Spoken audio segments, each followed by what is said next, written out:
Okay, Don't forget to speak up. sorry. Thank you. Call the meeting to order at 6 p.m. and we'll start with any additions or changes to the agenda. Yep. Okay. Then the next is to approve the minutes of March 10th select board meeting and the March 4th town meeting. Yeah. Has everybody had a chance to look at those, offer feedback? With town meeting, should we do them separately or does it? Yes. Yes, okay. Statutory thing to certify that election. For the Okay. minutes of that. So I would start with taking a motion to approve the minutes of the March 10th select board meeting. I move to approve the minutes of the March 10th select board meeting. Second. All those in favor? Aye. Aye. Okay, opposed and approved. Next, I would take a motion to approve and certify the minutes of the March 4th, 2025 town meeting. So moved. Seconded. Those were good minutes, Rose. Oh, thanks. They were. Good practice. It's like a book. Yeah. All those in favor? I'm gonna abstain because I wasn't on the select board at that time. Okay. You were there, you were quoted. I was, yes. My name and lights. Yeah. All those in favor? Aye. Aye. Aye. One abstention, no opposed. Yep, That needs to be signed by at least two officials, select board members, justice of the peace, or the moderator. It can be all of you if you are all excited to sign it, but it needs to be at least two signatures.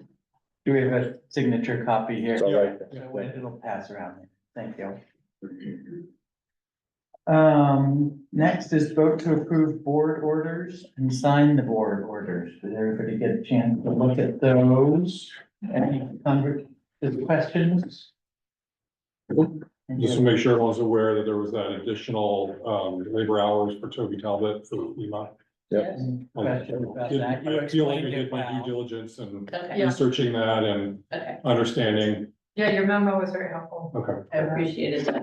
And we're more than covered by what FEMA has obligated for our management expenses. Okay. Can I get a motion to approve and sign the board orders? So moved. Second. All those in favor? Aye. Aye.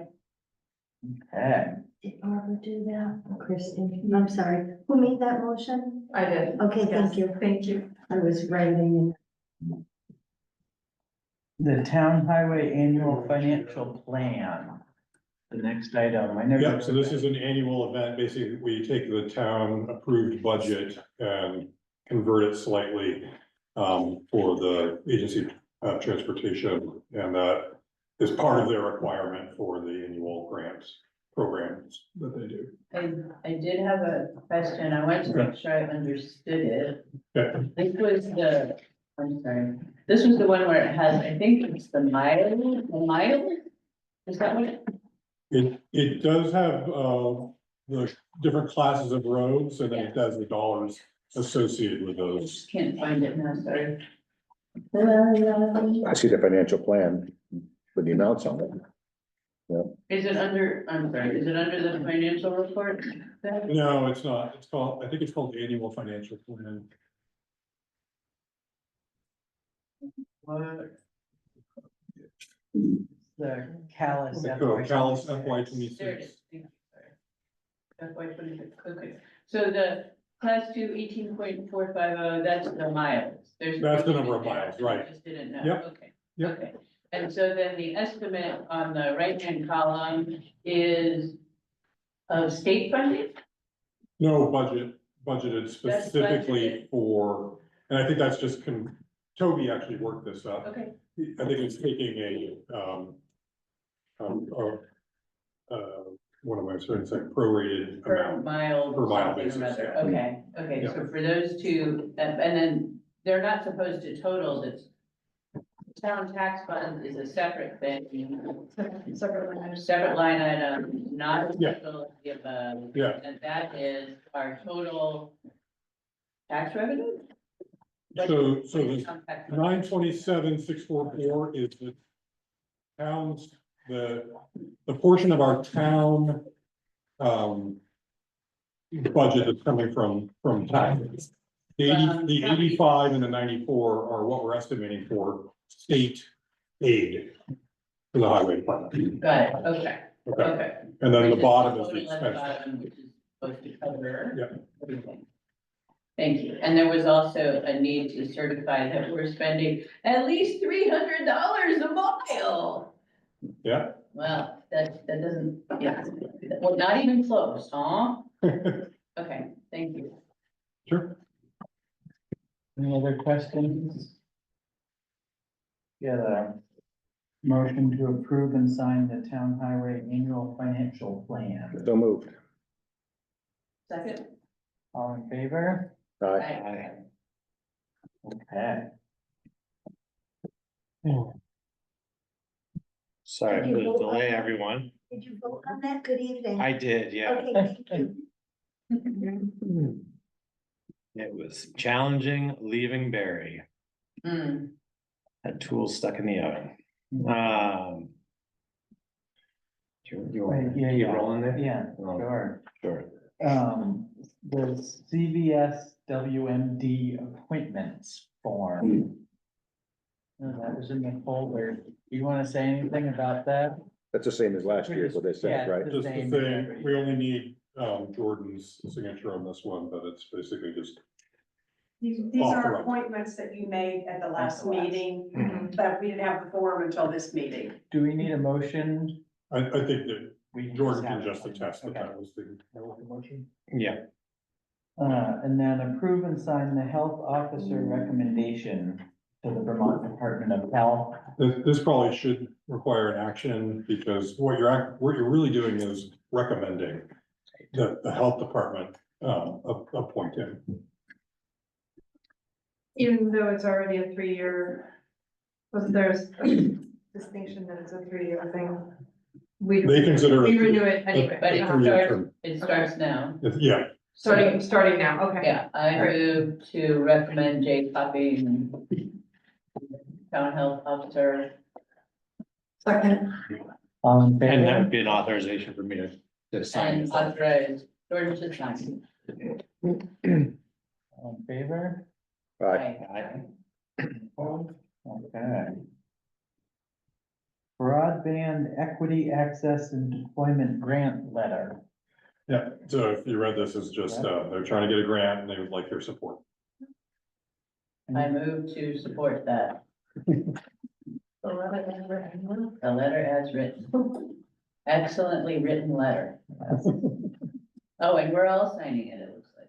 There's room for everyone. Yeah, second. all in favor?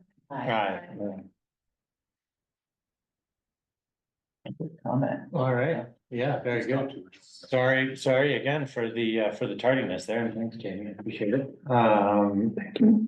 So, we've generally reserved 15 minutes of public comment for items that are not on the agenda. Are there any members of the public who would like to comment on anything specific that's not already on the agenda? Yes, Rose.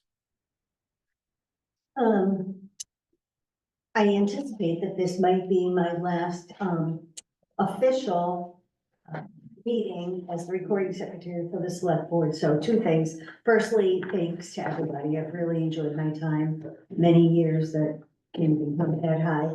Secondly, I just want to make sure that the select board continues to do their due diligence about the proposal that Greg and I submitted to you last fall, about possibly buying the property that we own on County Road. So, I won't be here at least spying and whatnot. but I'm sure you'll keep us abreast. So, Yes, very much so. That's what my public comment is. Thank you, Rose. Yeah, we will be taking up consideration of a recommendation to hire recording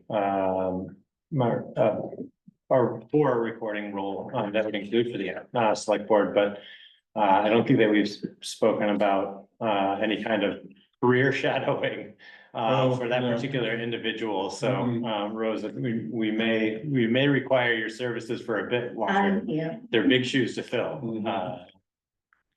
and I greatly appreciate it, so. But we'll keep you posted on that.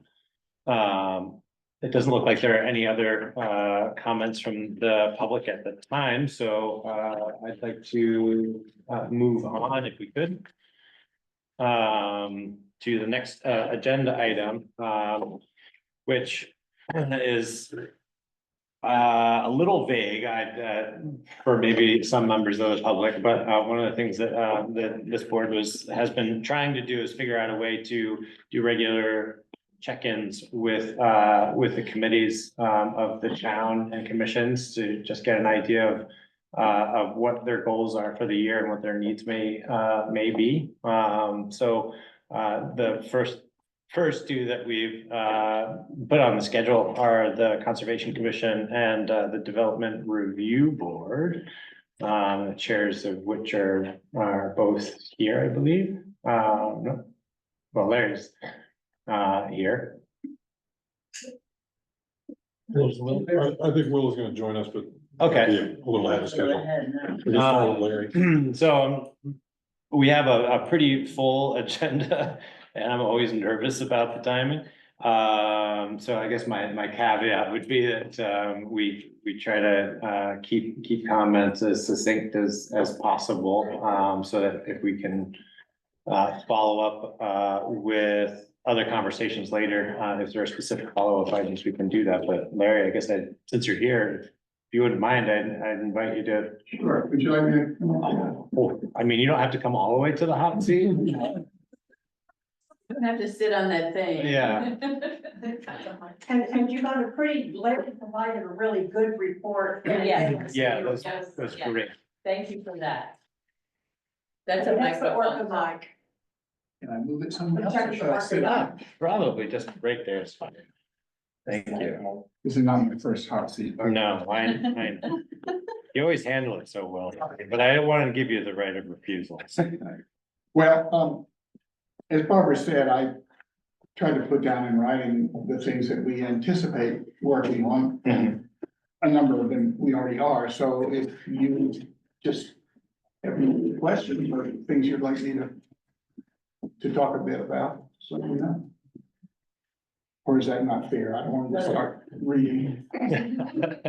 Well, I wanted to avoid just reading, but and that was kind of why we wanted to solicit some an overview or an outline in advance, but I certainly want to open it up to any of the other board members who may have questions for Larry about what he's put together or anything that's not on there that we think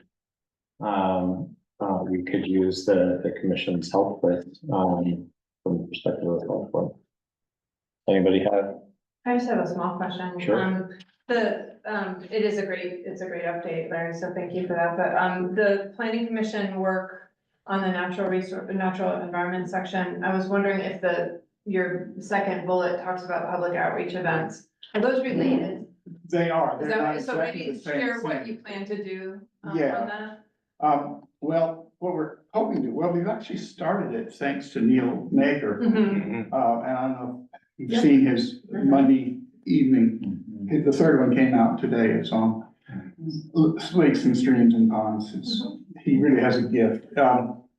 And so the big underlying, attempt here is to find a way to bring things to the town public that some people might not know that much about.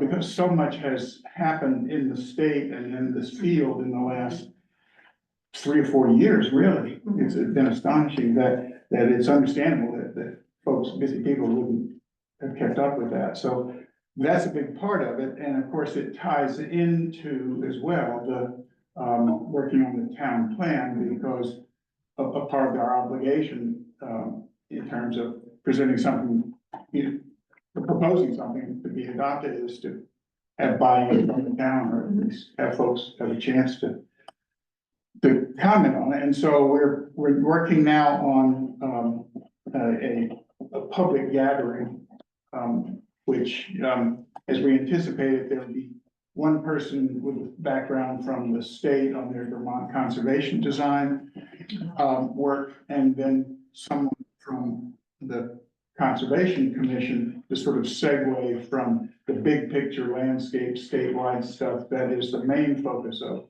Vermont conservation design. It's not the only one, but, and then have someone to show with really excellent maps, I think, how that would apply in Calais. And then, of course, discussions about that are throughout our draft of the natural environment section for the town plan. Let's see. A related subject, certainly in the town plan, is the sort of Act 59 agenda that the state has, that we're proposing that we'd be supportive of it. And as we hope to have done with the other parts of the town plan that are more like Vermont conservation design, have if we can get it together, a front porch forum series on conservation easements and those sorts of things that's roughly comparable to what Neil has been doing. And again, that would lead to one or more public events as we try to reach out to the public in general, and certainly a designated subsection of that, the landowners or people who might potentially be interested in conserving their property with a conservation easement. So there's that, yeah. I like the emphasis on the public facing, public meetings, public education. I think that's appropriate at this point. Well, I mean, it absolutely is. It's, in my experience, those things can be awfully frustrating if you have a lot, emotionally invested in it, because there's so many things that can come up that cause people not to be able to come to these things, so. But we will be inviting all the members of the select board and town planning commission, maybe we could get a few chairs filled. Okay, that's 1 through 5 are all really interrelated. 6 is what's becoming a long-running saga here of the Bliss Pond Town Forest Survey. We've got some, I hope, minor hangups with a couple of landowners who have questions about an area that seems ambiguous, and if it goes one way, they'd have a little bit more property. If it went the other way, the town would have property, and that's something I hope we can resolve informally with our surveyor working with them. I'm trying to keep her out of doing too much because she came in significantly under budget, but if she does much of this, I'm gonna have to be coming back and saying, can we please have some more money to pay her? So there's that. I'm sorry, was there a question? Larry, yeah, I'm just not familiar with the survey. Was the purpose of the survey to do boundaries or Yes. okay. Yes, It's that's not a like wildlife survey? No, it's an old fashioned, Okay, where's our land? okay. And amazingly enough, there's a certain amount of question about. Yeah, we have basically no, we don't know. Yeah. But even more so, potentially, is a problem with our Chapin Town Forest. Because about 3 years ago, a guy did a private survey for some people who were buying some land, and it wasn't, I don't think, well, he did send it to the town, and it now shows up on the maps of property, but it didn't share it apparently with any of the adjacent landowners, so the town certainly didn't realize that this problem was there until Doug Lilly found out that he had a problem pretty much just like it, and he said, what are we gonna do about this? So anyway, the problem is if that survey is correct, it looks like it would cut off a number of acres of the Chapin Town Forest. And our former regular surveyor, Paul Hannon, who did some informal work on this a couple of years ago, on the old board when we were looking at possibly doing some things in Chapin Town Forest. He's just adamant that this survey that this fellow from Hardwick did is just wrong. And so he and the person who is our surveyor for the Bliss Pond, but she's now representing Doug Lilly, have been trying to push that surveyor to provide the underlying data and information that on which he's relying for making them, because they think that he's not looking at the right things. Wow. So, and I don't have any kind of schedule, I don't know, that I'm leaving that in the hands of the surveyors at the moment. One thing that I mentioned at the town meeting, one of the, we hope, fun things that might come along involving appreciation for the environment would be a photography contest, possibly. And we have a committee working on this, that would have divisions for elementary school age children and U32 age and then adults.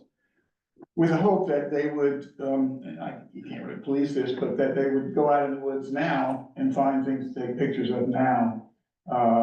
And rather than relying on something they did 10 years ago, because the idea is to get people in the woods and out with the animals and the plants. Number 8 is a continuation of a relationship and an activity we've had with the Lakes and Streams Committee for several years now. When both groups kind of made the decision that there's so many invasive species and we have so few people, we need to kind of do some triage. And the thing that seemed the most frightening to us, they're all frightening, but the most frightening is the spread of Phragmites along our waterways, which if you've ever seen, like at the, well, Kent Hill Road. there are some. Yeah, Kent Hill Road has some, yeah. It does, right? That big, that's the Washington Electric Co-op, substation there. That's all Phragmites. That's the biggest patch we know of in Calais. Can you remind me what that looks like? What it looks like? What it looks like? The plant, you mean? Yes.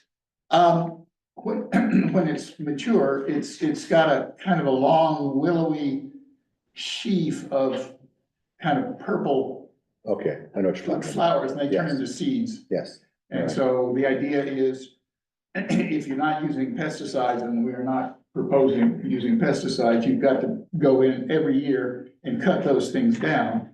And it's not a hopeless cause, but you can't expect to get rid of it, but you can expect to keep it from expanding. Before it seeds, Pardon? before it seeds. Before it seeds. Yeah, Yeah. okay. There's a lot of them along Route 14. A lot of them, and it's gonna be really bad there because so many of them come right up on the right of way. And I don't know we've had a few conversations with the state representatives, it's gonna be a difficult one. But that's also the Kingsbury branch. And that's, one of the feeders to the Winooski, and so if they get out of control here, they're just gonna take it down. I've been trying to get in touch with the chair of the Conservation Commission in Woodbury, because we know they've got some there, because we've been across the line and seen them. I haven't heard back from him yet, and there is no Conservation Commission in East Montpelier, God bless them, they do everything ad hoc, so I asked Paul Kate the other day who I might ask, because he knows everybody, but he didn't have any good thoughts about that. But the hope is that we might be able to form some kind of a partnership for this limited purpose. And the underlying reason for that is something like this was done in the Mad River with knotweed, and it was very successful, and it got a lot of attention and it got a lot of support from UVM. And so they had something that's impossible to get for otherwise, and that's the people, students in this case, interns and things, all out there, and they've done just an amazing job with the plan that they've pursued. I mean, it's not gone, of course, but they've beaten it back at the headwaters of the Mad River, and they're working down the stream. So we're exploring that with lakes and streams. I'm full disclosure, I'm a member of Lakes and Streams as well, but the force behind it, and she's a force of nature, I think, is Noreen Bryan, who is working on this pretty heavily. And then finally, we haven't actually talked about this one, but it seemed like a good suggestion to me, and that is we've got several groups in town who, in one way or another, are involved in doing work that concerns the natural environment around us. Obviously, the Trails Committee is one, but also the Friends of Calais, which started a kind of a periodic walk in Calais. We thought we might approach them and just say, look, we'd love to cooperate with you on this, and maybe we could build in some science and other things. So we'll see how that goes. That's all we got on the list at the moment, but you know what tomorrow will bring. It is a big list. It is. Almost everything is stuff that's already in the works, though, so. We'll have to see how they go. Thank you. Thank you. Thanks, Larry. I do have one other item that's been kind of on my mind a little bit.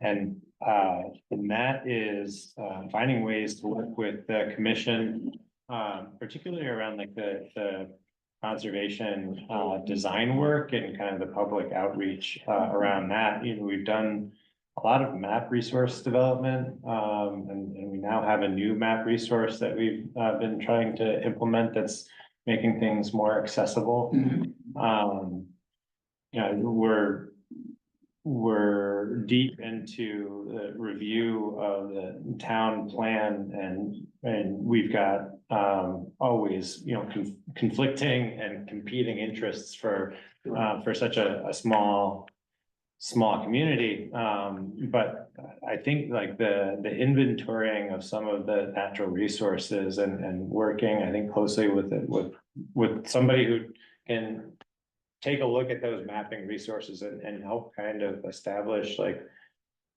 our own kind of local look at how to prioritize certain corridors and resources and where things overlap, so that, you know, when the community has to make hard decisions or have hard conversations, it has kind of the best information available to it for where things kind of fall on that hierarchy, especially when it comes to like, you know, I think the work that the commission did with the Bassages and conserving the parcel, or helping to conserve that parcel, was a really good example of seeing an opportunity for conservation, where there It's a were, win-win. it's a win-win for sure, but you know, I think that there's it checked off a lot of boxes on why it made a lot of sense for, you know, conservation and the application of limited resources towards conservation.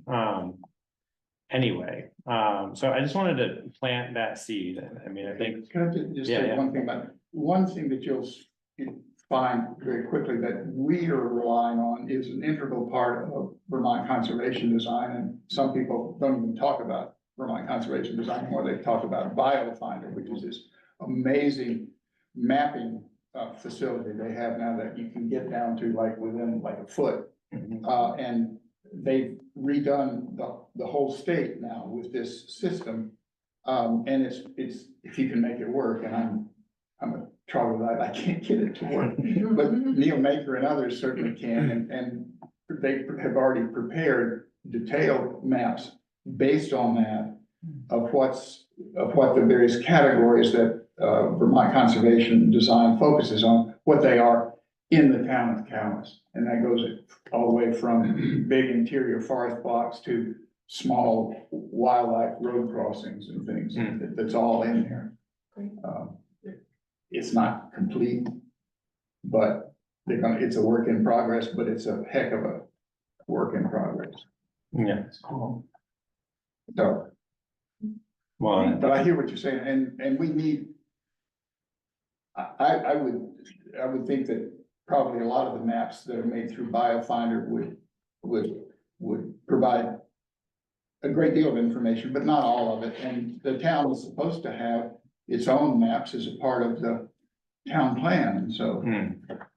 Well, I think it ends up, it can be a double-edged sword sometimes, because if you're maintaining your own mapping resources, then they can get out of date. And what I have found in exploring those resources is that they work under some informed, but some generalized assumptions relative to topography and tree cover, et cetera, like habitat assumptions, that sort of thing, which I think is a great start. But then as boots literally go onto the ground and you get a better idea of what's in those spaces, those maps then evolve, and then they become out of sync with each other quickly, or they can come out of sync with each other quickly. But I still think that where I think there's a lot of opportunity is taking a resource like that, looking at the layers and overlapping them and identifying, corridors or areas that represent a high priority for either conservation or focused efforts for one reason or another, by the community, so that as we're making decisions about trail access or how to allocate conservation resources, we can do that with that broader strategy in mind. And hopefully, I think the other part of this is like the housing and the development part of it, right? So like, how do you balance those things? And I think if you take a comprehensive look at each of those, by defining one, you help also define the opportunity for the other. We've sort of naively seen where we are up to this point as well, from the standpoint of the natural environment and what's good for it. Here it is, but that doesn't answer the question of, well, what are you gonna do about smart growth and where are you gonna put Right. houses and those kinds of things. Yeah. One other project was whether or not the Conservation Commission has done any work in like inventorying invasive species areas. I know there's been some effort to kind of tackle specific areas of acute need. But we're coming back up on spring roadside mowing, and I'm just thinking about, again, with these mapping resources, they're very easy to edit and manipulate, and they're easier to access within the town. And I just wonder if maybe there could be an effort to start identifying some of those areas that of either acute need or just like get them on the map so that we can. We actually did that, gosh, I don't know, it was quite a number of years ago now, 4 or 5 years. Yeah. And it was a more broad-based, try to identify all of the invasive species that we find, and it wasn't fine-tuned mapping, but it was an effort to ride the roads and see where the chervil is and see where the knotweed is and all those things. And as we speak, even more newcomers are making their way into the state. But yeah, you can't look at the big picture. It just gets so. Yeah. How I feel about the knotweed every time I drive down Route 12, but. Actually, knotweed is beautiful. Those people over in the Mad River are doing it, and it just comes down Yeah. to mowing it. Yeah. Like in the Maple Corner store. Yeah. If somebody is really great and comes in there every spring and mows that, and then that's it. Yeah. If that were mowed so it never got any higher than that, you could starve the root system, apparently. Okay, So. Yeah. that's good to know. So it looks like Japanese knotweed is more manageable than we thought, and certainly more so than Phragmites. Yeah. The end of Route 14 has end of Beacon Brook has quite a lot of too. Yeah. Yeah, it's. Well, that sounds like a place where you could start with a win. Yeah. The knotweed. Maybe that has not been my experience, but it's hard, to find the silver lining with knotweed. It's not my experience either. Yeah. I am here in the front of my, on my driveway by the road, And I fight it every year, and it comes back every year. Well, thank you, Larry. I Sure, thank you. appreciate it. With that, I think Willa is on Zoom, is that right?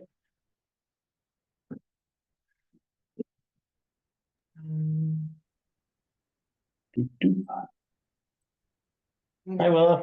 Hello, hi, everybody. I will, So we just wanted to kind of invite an opportunity to check in on needs and goals for this year, anything that we can do to help support the DRB and just kind of start conversation a little bit. And I think we're doing well on time, so we've got about 15 minutes to dive into some dialogue here if you want. 10 minutes. Sorry, I thought I heard somebody say, I'm happy Yeah. to just dive Yeah, in, go ahead. if that Sure. makes sense. Okay. yes. Just me to send just a list of what our, the DRB's plans for the year are, so I just thought I could list them. One is, we hope to have some new members, so we want to orient and support new members to their roles. We've been working on a revision to the rules of procedure and conflict of interest policy really since the fall, and I think we're ready to adopt a revised version of that at our April meeting. We've been talking, but we have not reached out to the Planning Commission yet about meeting with the Planning Commission.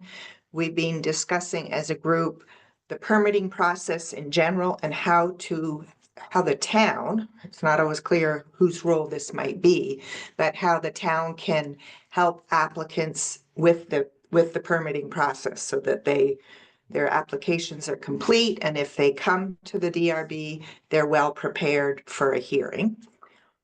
And then, of course, we would be holding hearings as needed. So that's our plan for the coming year. So I'm happy to discuss any of that, hear other ideas from the select board or people who are at the meeting.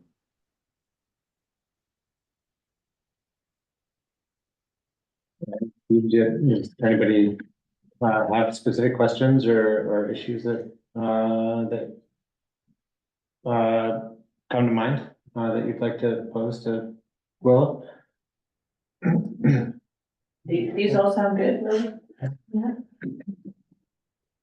Yeah, these Nice. are really great, and also I just wanted to give kudos. I think that the minutes have been awesome from recent meetings. Like they're really the structure of them, I think, is really easy to follow and read. So I think that's great. I can't speak to the whole community's input on that, but I think that's been really an improvement, and I think we're also talking about adding the recording position as somebody who's going to be a resource available to the DRB.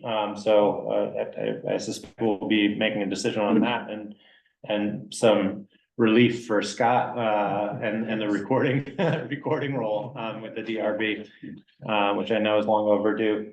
Thank you for that. Yeah. Looking forward. Thank you, and looking forward. Yeah, Tegan. Oh, one thing that has come up in relation to what you said, I hope you can hear me, I'm way back here. Yes. Is like a cheat sheet of sort for, number one, for the most frequently proposed projects, like the sort of permits that we see a lot of, if there's anything sort of simplified to help people on that way, or issues that you see most frequently, a little reminder of like, if you're filling out a permit form, please make sure you X, Y, and Z. We're happy to pass out one more piece of paper or something, because we get calls all the time. I want to build a shed, I want to renovate, I want to do this, I want to who, and we usually send them to John, but John can't spend all of his time on the phone answering people's questions, so it'd be nice to have more resources that are really simple for sort of the most frequent issues or questions that come up. Yeah, I go ahead, think Robert. that's, I'm sorry. We'll also refer them to the website Oh, yeah. to read the application and the regulations. So maybe a very simplified or an FAQ on how to fill out an On the application. website. those are the sorts, oh, I'm sorry. No, you, go ahead, Willa. Okay. I had hoped to be there in person, but I'm in the middle of a report for work and just timing. So, those are the sorts of things we've been talking about in a group and including, and also, I think, like the permit application itself, we've discussed could maybe be revised. That's a role for the planning commission. So our thought was the first, and John is on the planning commission, so I know the planning commission's really busy right now with the town plan, but maybe a collaborative meeting to talk about whose role and how, you know, and obviously people who work in the town office get these questions, but what are the most frequent questions? What's the best way to share information? Last week, we had a training with Brian Voigt from the Central Vermont Planning Commission, who showed us various mapping tools, all based on the same GIS data. And we talked about like how those tools could be a resource for an applicant. So they can come up with good designs if they don't have an engineer, or can provide links or references to the wetlands in their, you know, land, for example. So I think there's a lot of information out there for people, but as Tegan and Barbara are saying, we need to sort of distill it into some easy to use, easy to update resources for people. And frankly, it's not always clear to me, like how much DRB can do that once somebody submitted an application. We have, you know, a hearing process. Right. So some of it, we really need to be proactive. The town, I think, need to be proactive about.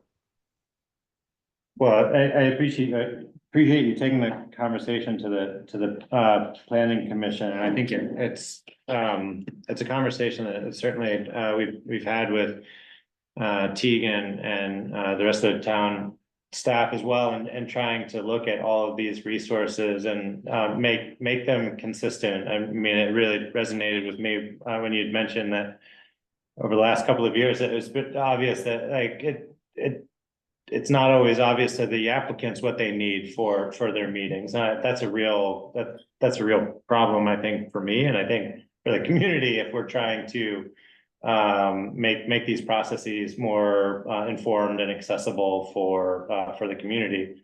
We want to encourage engagement the best way possible. So I agree. I think it's going to be tough to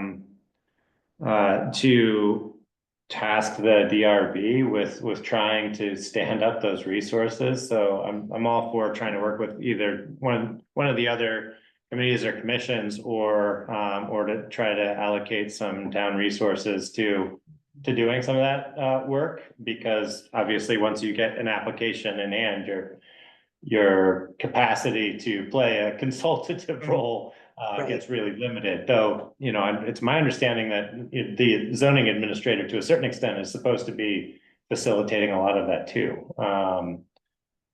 So I think there's a lot to dig into on that. So think Yeah. that when we were talking with Brian from the Regional Planning Commission last week, he also said, you know, if we identify common themes in applications that maps can be useful for, he may be able to create ways. I'm not familiar enough with the mapping resources to describe this clearly. And Scott was there, so he may be able to chime in. Bottom line is, I think that Brian may be a resource for us also, but I think it's getting people together to identify the common questions, and from both the like the initial application process, but also like what to expect if you're going to a DRB hearing, and that's so there's could be different documents, simple page resources on the website. So, Will, this may not be a question directly for you, but I'd welcome your input on it. we've been having a lot of conversation around, certainly around the town plan and how that informs policymaking and just kind of measuring, you know, how we're doing as a community, to work towards our goals and benchmarks that we set for ourselves. And one of the areas that I think could be beneficial for us would be to set up a system from like a 10,000 foot view to kind of track what quantitative information we're getting from certain applications, whether they be zoning applications or DRB applications. And, you know, I don't think that needs to be something that's this huge comprehensive index, but at least tracking how many permits are coming in, whether, you know, they're for single family residents or ADUs or et cetera, just so that we can incrementally throughout the year, just take a look at what's happening, or even in the year in review, like what are the applications that are coming in, or what are the conditional use permits or applications that are going before the DRB, so that we can, if need be, look at what might be driving those conditional use considerations, and either adjust course or provide more information, or somehow feel like we have some agency as a community and trying to work towards our kind of shared goals. Listening to you, I can envision frankly a simple spreadsheet that we Yeah, track absolutely. each application and also like timeliness, like how quickly. Tegan Someone says else- she already has it, so I guess Oh, our okay. work, So- Tegan has yet again done our work for us. Check that off Right. the list. Okay, right. Perfect. Good job. So efficient. Well, with that, thank you, Willa. Is there Okay. any last thoughts to add? I just want to go back, when you acknowledged the minute taking, I wasn't sure if Scott was in the room. I'm glad he heard that because he is our note taker. And I really do hope we get a recording secretary, because it would be really helpful if Scott could not have to try to take notes while we have an application. I 100% sympathize with that. Yeah, thank you. All right. So with that, we have some committee appointments to consider. And so just a note here, we didn't warn any decisions on these particular appointments. Partly because we wanted to provide some time for dialogue, and we're feeling like with the agenda, we would probably be a little too jammed up to facilitate said dialogue amongst the board. So right now, the format is set up to interviews or have the opportunity to ask the various applicants for consideration some questions. And then we'll likely put off decisions on those, or because it's not a one point of decision, until the next meeting, so that we'll have some opportunity to have any cross dialogue. Does that sound good and fair to everyone? Otherwise, we would have pushed it to the end, and I also I don't want to be sensitive to not do that, just for everybody's time. Okay. So I was going to start, a little out of order, I guess. But with the Emergency Management Committee. And so Barbara circulated, oh, sorry, Barbara. No, go ahead, finish, but I'd like to make a comment before you started. Okay. So Barbara had circulated a compiled list of letters of interest from the various applicants. Everybody received that, an opportunity to review those? Yeah. Barbara? So I want to make sure that you understand that tonight, not for the Emergency Management Committee, since tonight's the board committees and commissions interviews, James Daly and Fletcher, who are both up for that. James is also now, as of Friday, up for a consideration to be appointed as our new Emergency Management Director. And you did the annual appointments at the last meeting. We missed that one because he wasn't able to get a decision to us by then. So when you talk to him tonight, be considering your interview to be for both the Emergency Management Committee and as our new Emergency Management Director. Does he have to be a member of the committee by default as the emergency management director? Nick? That's a question. I think the answer is yes. Sure does.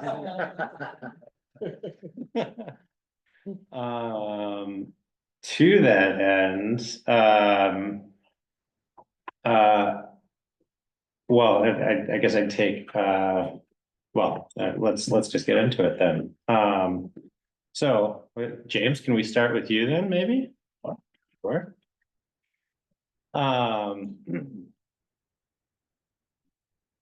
So you have a pretty extensive background in emergency services, but for those who may not be as familiar with you, do you want to give a brief kind of summary of your background and interest in the position? Yeah. So firstly, my name is James Daly. Currently live on Marshfield Road in East Dallas at the bottom of the hill. Been there for going on 4 years now. I grew up in Woodbury. My father's family is from Calais. Lived in Calais previously for a 3-year stint. So I've been in the area my entire life. For 9.5 years, I've been on the Woodbury Fire Department in more positions than I can count. I was the equipment officer, so I managed personal gear all the way to the equipment that are on our trucks, to acquisition of brand new equipment for RFPs and interviews with different vendors and stuff. I was the assistant secretary for a year and a half for the organization. If you're not aware, the Woodbury Fire Department is a private entity, not municipal. For 2 years, I was the vice president, and then for 2.5 years, I was the president of the agency. President's role is they're in charge of the business side of the department. They chair all of the monthly business meetings. They're a de facto member of every committee on the department. So I have run more meetings than, well, not more than you guys, but a lot. For 8.5 years, I've also been working in EMS with the Woodbury Fire Department primarily. I also ran with Harvick Rescue for about 5 of those years. For about 3 years now, I've run with East Montpelier Ambulance. So I have a lot of experience helping out the residents of Calais specifically in the local communities that abut the town. Outside of that, my day job is I work with the state of Vermont in the Safety and Security Division. I'm one of 2 threat mitigation and training coordinators for our office. On the threat mitigation aspect, our office is statutorily responsible to manage an incident reporting system that's open to all state employees and the public to file reports with us. And then do an investigation to varying degrees, obviously depending on what the report was. These reports vary anything from somebody found a door unlocked that shouldn't have been, all the way to viable threats to executive level members of staff. And we work in conjunction every single day with other state agencies, federal agencies, outside municipal agencies, whether it's police departments, fire departments, municipal towns. So I do that every single day. Our office is also responsible for emergency procedure plans for all state office buildings, with the exception of courthouses and any legislative buildings, so the state capitol, which covers anything from safety equipment that's in the building, like TVs, fire extinguishers, panic buttons, to evacuation or walk down procedures. On the training end, I teach how to use our incident reporting system to anybody that wishes to take the class. I help with the teaching the emergency procedure plans. We have 2 people who are dedicated to that particular aspect of our department, but we assist because we're a small team. I teach CPR, first aid, stop the bleed. I've developed standalone programs for AEDs, Narcan, working on one for fire extinguishers. It's more public friendly than just the tags that say pass on them. And what else? I have a ton of technology background. I'm in the process of developing a new incident reporting system for all of state government and the public. A red flag list for our department and several other things for our department. I have more incident command certifications than I think anybody should ever have to hold, or attended more classes than anybody definitely should have to attend. So most of my emergency management experience is on the operations aspect of things. I don't have a ton of experience in the logistics side of things where the emergency management committee would lie. In the 23 flood, I did work a little bit with the SEOC, just because it's part of my department's big piece. I did a little bit in 24 as well. So I'm getting more experience in the logistics side of that. And I think that's everything. Fascinating. Yeah. All the stuff you're doing. Yeah. Thank you for applying for this. It's fantastic. Yeah, I know, I know it's been, kind of a gradual entry. You've been, I think, very thoughtful and mindful of your commitment level, or at least, you know, wanting to confirm, you know, any level of commitment without being sure that you'd be able to serve in the role, which I greatly appreciate. Certainly, I don't have a good job. I do a good job of like setting those boundaries for myself, but the only context, I guess, that I have in this kind of thing is the response to the flooding in 2023, and Nick was pretty pivotal in making sure that the systems were in place and being involved in a lot of the logistic coordination for that, and working with the chair of the select board to kind of get things moving and activating certain resources. Do you have any concerns about your ability to act in that capacity as the director, along with your other roles with like the fire department or EMS, and I guess the state resources? It seems like that you'd be called into service for all of those things. So the quickest one to answer on is the state side. The odds of my state job pulling me away from being the emergency management director here in the event of something is extremely slim. Yeah. I am the 4th backup person in our office, Mm-hmm. and I think I am the 9th or 10th backup person for all of our division of buildings and general services. So while it is possible, it's extremely unlikely, I would say, in that aspect. When it comes to the fire and EMS side, I recently stepped down from an active firefighter role at Woodbury. From personal reasons to time, and because I wanted to be able to pursue this avenue more. It was time for me to move on, so that aspect obviously freed up a significant amount of time. EMS, I'm also no longer running EMS with Woodbury. And as far as EMS goes for East Montpelier, they run off of a shift schedule. So, and they're very aware of my day-to-day job duties. And if I were to be appointed to this position, I would inform them they've always been more than willing to work with me if I needed to cancel my shift or leave early or something for work, so I don't see why that would be different with this.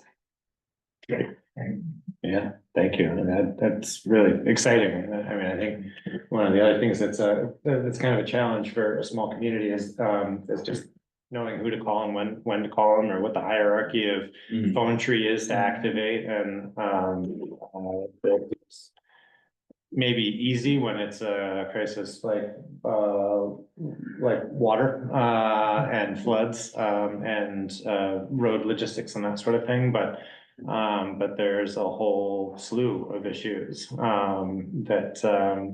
that come with their own challenges, and it'd be great to work with you, especially given the background with state infrastructure and system management. Try to get some of those resources in place. So that not everybody's having to feel like they have to reinvent the wheel or figure it out. That's great stuff. Thank you. No, I like the biggest fan of networking and knowing who's who, and making friends so you can try to pull strings. But no, within state government, I have contacts in just about every single state division. So I can get information relatively easy most of the time. Obviously, when it comes to first response, I have plenty of contacts in fire EMS locally. I have a really good relationship with the Washington County Sheriff's Department, Hardwick Police Department, VSP out of the Berlin Barracks, which is who's responsible for here. So I have a lot of contacts if it came to vendor aspects. I can name off about 100,000 different people that I can get a hold of for different products pretty easily. While I was the president for the fire department, in 23, our primary station was completely flooded. There was 4.5 feet of water, roughly 30 miles an hour through the building. So we dealt with FEMA. As president, I was engrossed in FEMA. And as you guys are all aware, and I'm sure the public is from hearing the select board, FEMA's not fun, but I know how much better to deal with them now. So I think networking is the greatest thing, and always trying to do more. Thank you so much. Yeah, thank you so much. We're Yeah. super lucky to have you. Most of us have worked with you in various through the last couple of years, so Thanks a lot. very exciting to have you in this role. And I try to be extremely reachable, so if anybody has questions after the fact, don't be afraid to reach out. I think I've probably provided my email more than one time. Yeah. Well, thanks again. Thanks for the service. Thank you, guys. Thank you. Well, since we have one other emergency committee appointment to consider, Mr. Dean.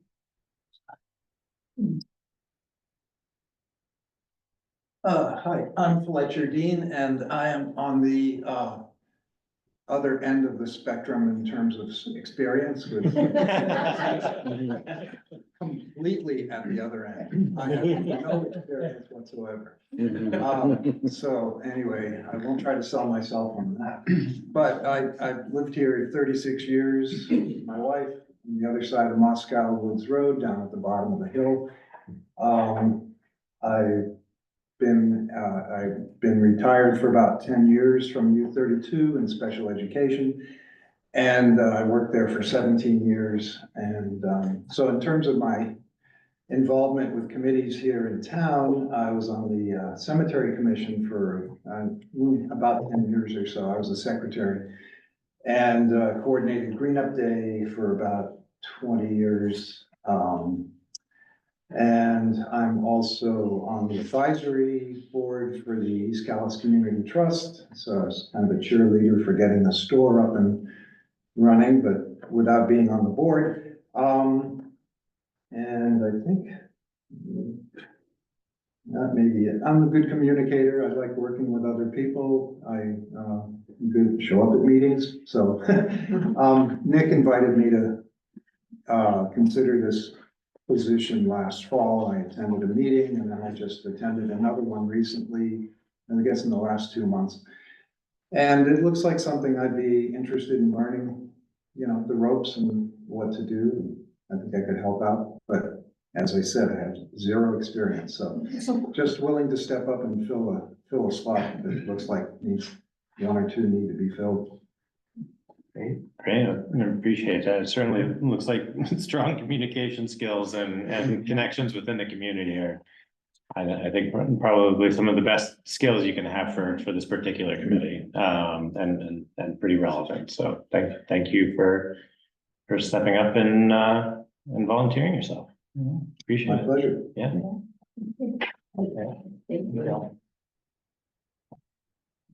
Oh, how much should I mix it up? Should we do a historic preservation? Sure. Sure. Is Gary here? We're on. Oh, there's There he Gary. So Unmute. Gary, can I invite you to say a little bit about your background and what drove your interest to putting your name forth for this particular committee? Yeah, sure. First off, I apologize for just getting here. I'm actually up in Burlington now. I just got out of class at 6:45. So I ran over to my office to get on, so I apologize for being late. Yeah, I've lived in Vermont for, gosh, just 25 years now, but only member of our community for the last 3 when I married Janet. She took me in off the street. So I've been there since then. Can you hear me? Yeah, sorry, there we go. Okay. And I have a long history of volunteering going back to when I lived in Atlanta 30 years ago. I was on the Georgia Radio Reading Service, so we did like reading for the blind and across closed circuit. As I think I said in my statement, I helped set up the South Burlington food shelf. Gosh, that many years, and other things. So I've always been volunteering. I've never done much in our community, other than, like, if anyone's gone to the Adamant Co-op for Friday night cookout in the summer, I'm usually the one doing the hamburgers and hot dogs. They sort of trust me with that level of authority, and I don't really want more than that. My training, like I said, I'm a historian by training, all the way from college all the way through graduate school. So I know a lot about history. I know less about Vermont history, but certainly history itself is one of my great passions. And I think I was actually on the Barry Historical Society for a while back in the day, like 20 or more years ago. So it is certainly something I find interesting. I think I'm fairly easy to work with, because I think I have a big ego, which means I don't think I've got a big ego, in that I'm not a person who feels I have to sort of prove my boundary lines about something. I've made enough decisions in my life. I'm quite happy to sort of be a team player on things. So I don't think I'm particularly difficult to work with. And I'm excited about helping you guys out any way that you think I could do. Just by way of introduction.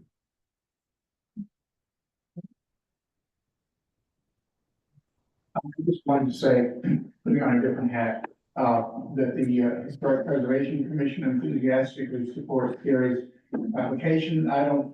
You were saying early on, you probably wouldn't be appointing anybody, but if you make an exception and appoint Gary to come to the meeting tomorrow night, and we might have a forum if he does.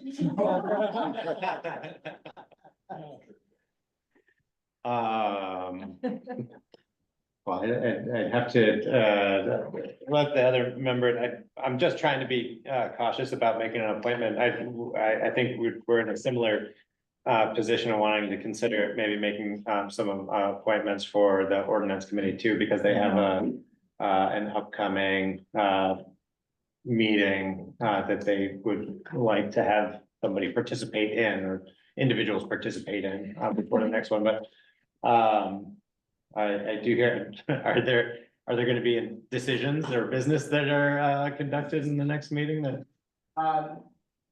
There will be a planning, is the main thing for an event we're hoping to have. It's maybe one that you could do it without a warning tonight and then ratify it. Ratify it. Sure. Yeah, I think that sounds reasonable. Gary, did you say that you've had the opportunity to attend a meeting recently? No, I was supposed to. Have to admit that I fell asleep on the couch and missed it to my shame. I was sitting downstairs waiting for it. And then suddenly I woke up and it was like 2 hours after the meeting. It was embarrassing. No, so I know we have a meeting tomorrow night.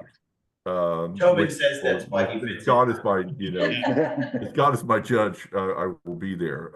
No, I haven't had a chance to go to the meeting yet. That degree of accountability and still getting a ringing endorsement from the two members in the audience. I don't know that I have much room to protest, I guess.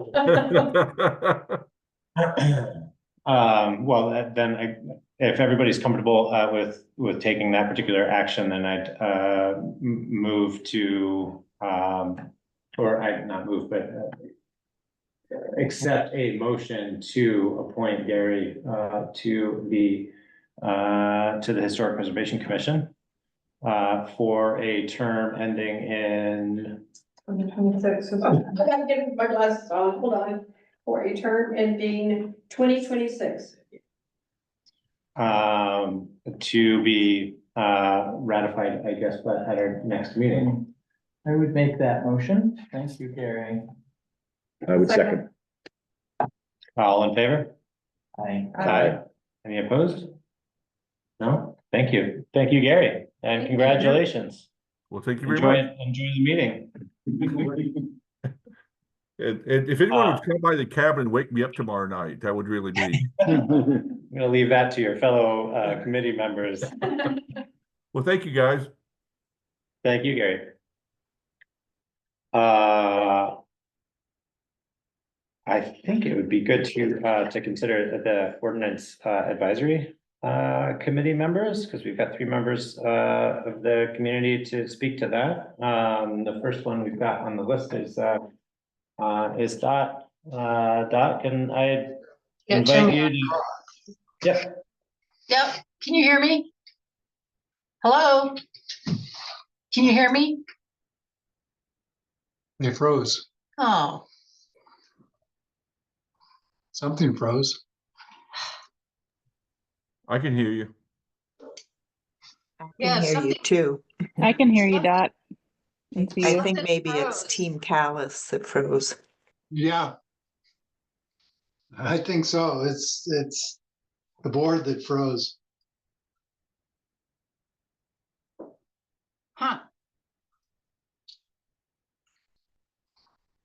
Well, that's ominous. I don't know.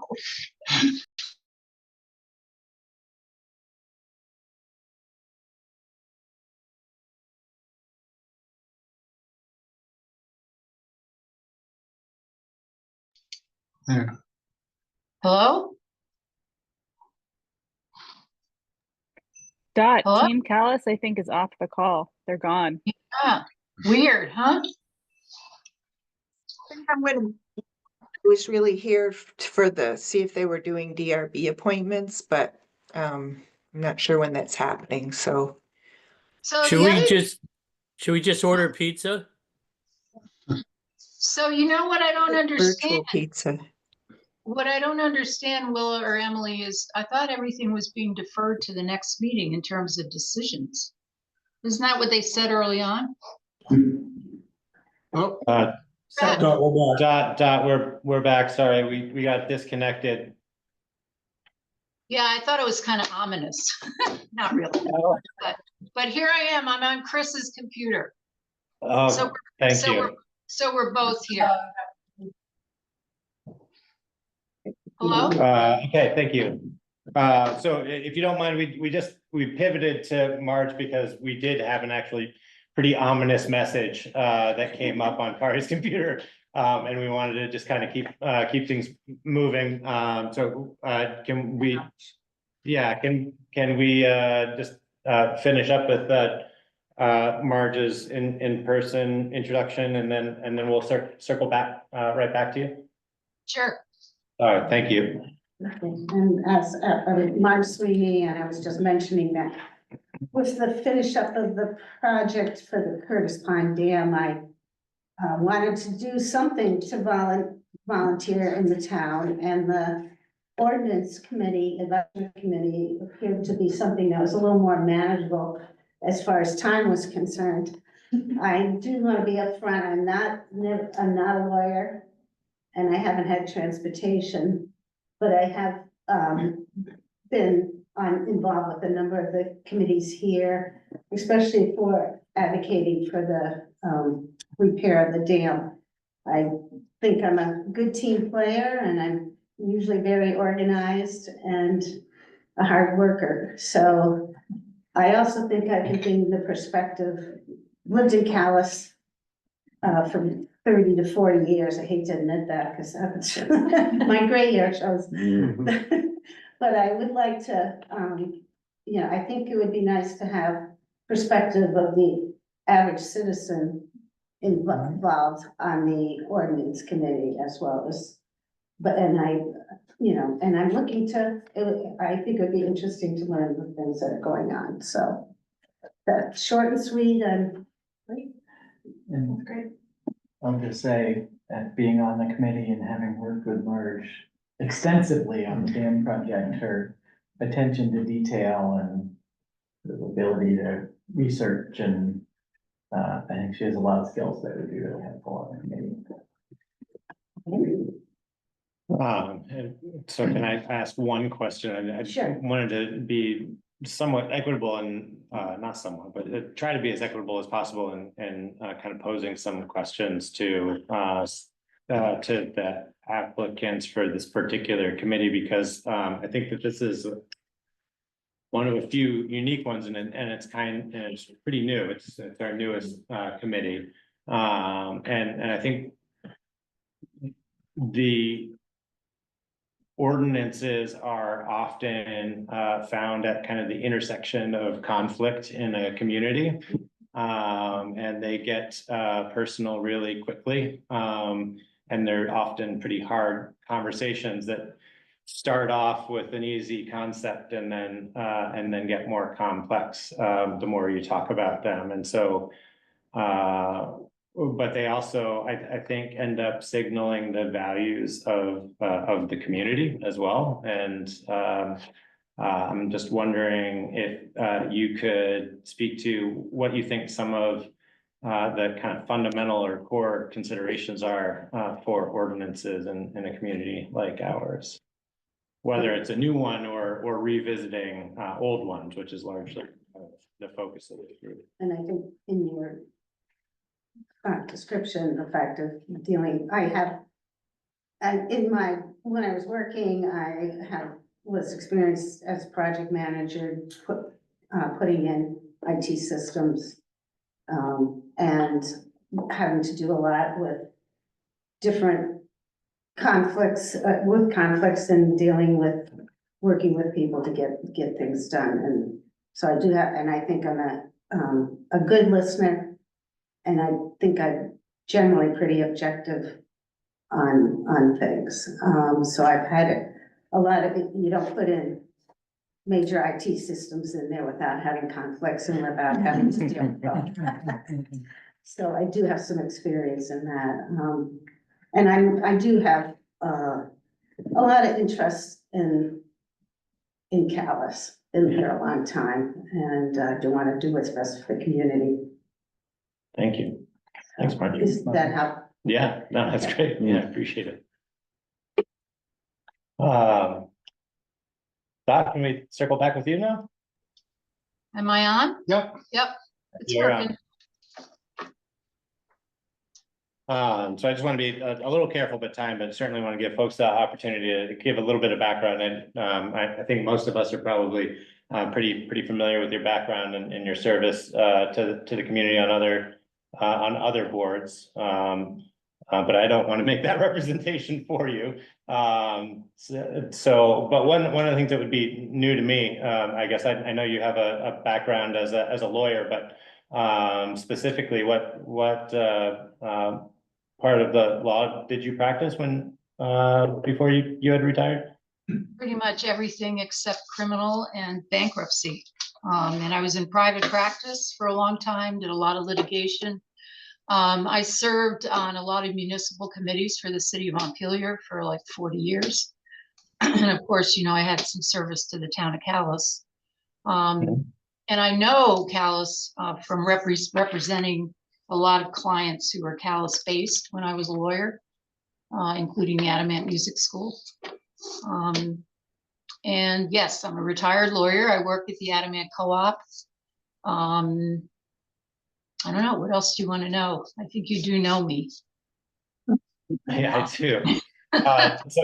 So can I frame the same question that I just asked Marge, which is about kind of ordinances and key considerations that go into either creating new ones or revisiting and modifying existing ones, knowing that they are kind of at this key point of conflict. And frankly, it seems like when we're considering adding a new ordinance or policy, it's usually as a result of some budding conflict.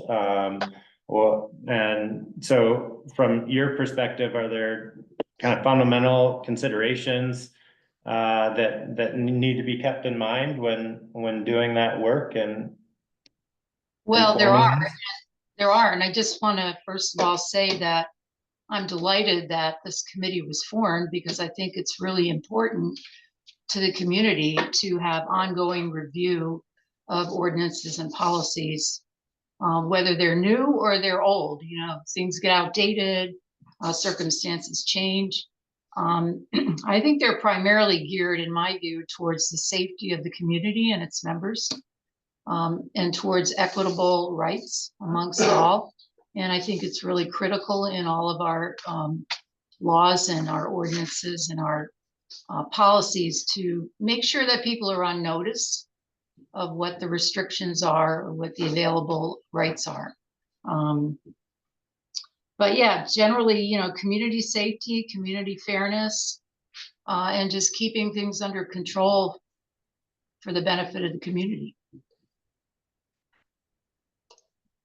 I also want to say that I attended a meeting last week, and I was thrilled. I didn't know Emily Trudeau had applied.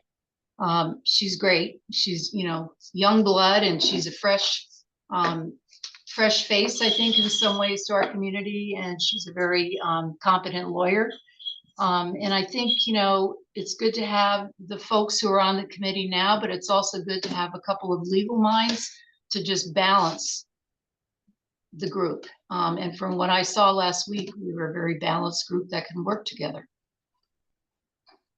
And I'll just say, from the committee's perspective, we spoke a bit at the end of the meeting, and it was really nice having Dot and Emily both there, and we all were very supportive of both of them joining the committee, and think that their perspectives would be really useful in the work that we're doing. Thanks, Jamie. Yeah, it's pretty obvious that your expertise aligns pretty well with the needs of and the intention, I think, of this committee, for sure. And part of the reason that it was discussed and being formed is because we wanted some consistency, not only in the ordinances as they relate to each other and how they're managed in the town, but also some consistency in the group tasked with reviewing them and advising the select board in their various adoptions of ordinances or revisions, and also adding a lot of transparency for the community, providing that opportunity for participation. So thanks for continuing to stick with the interest and make yourself available for this. Appreciate it. Thanks. Emily? Is on Zoom. On Zoom? Oh. Hi, good evening. My name is, can you hear me? Yeah. Okay. My name is Emily Trudeau. I'm a lawyer. I live in Adamant. I've lived in Calais for about 5 years, and in Montpelier for about 8 years before that.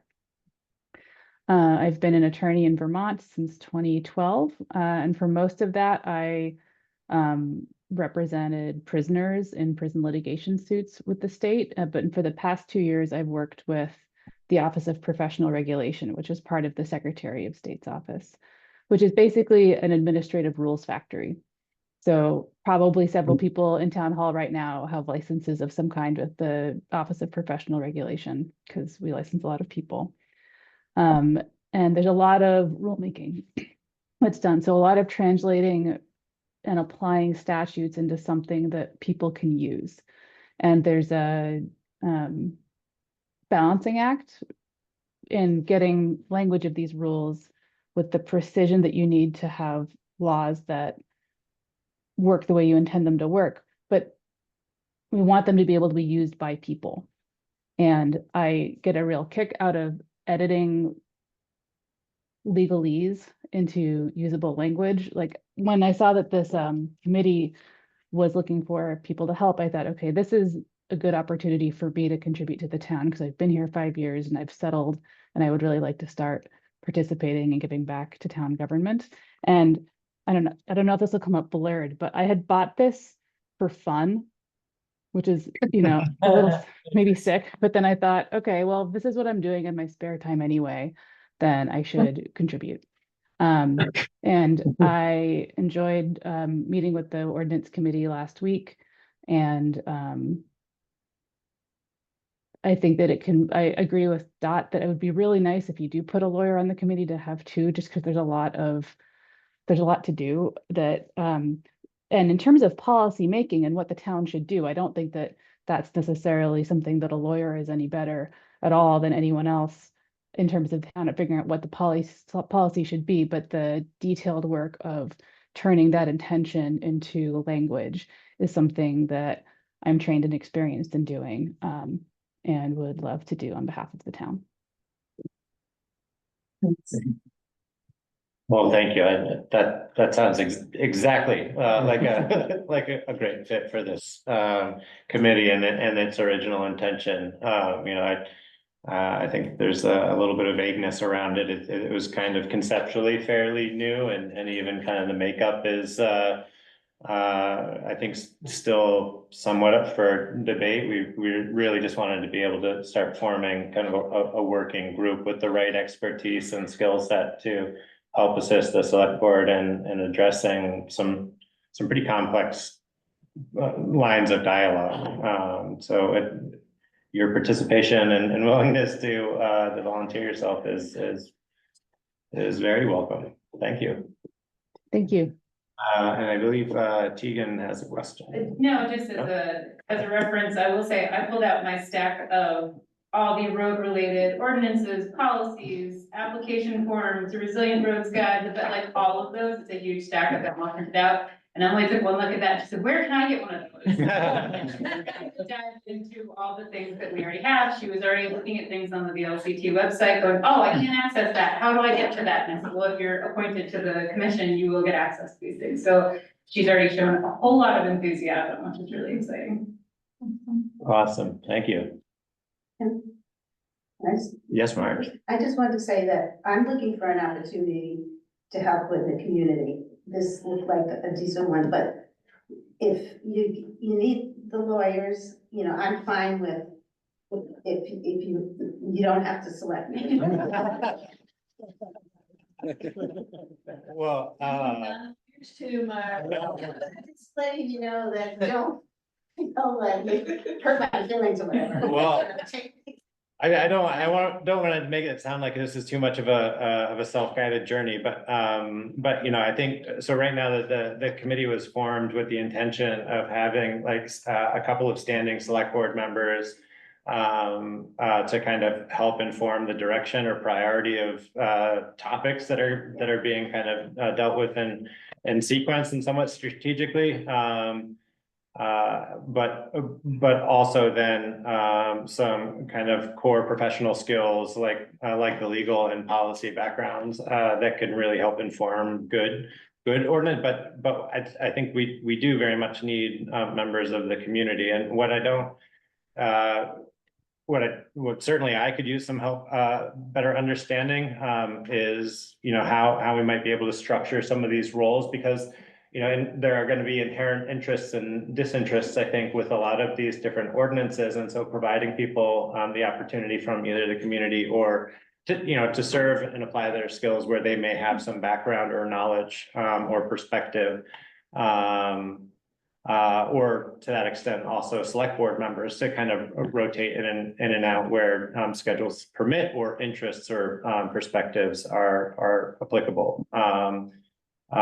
So that's maybe a little too ambiguous, but I think that was initially the intent of forming this particular committee and the position. So there, I think what I'm saying is there's room for now, Marge, but and I think a wide range of perspective could be helpful to the conversation, but also these are intended to be community discussions as well, for members of the community to attend and participate in.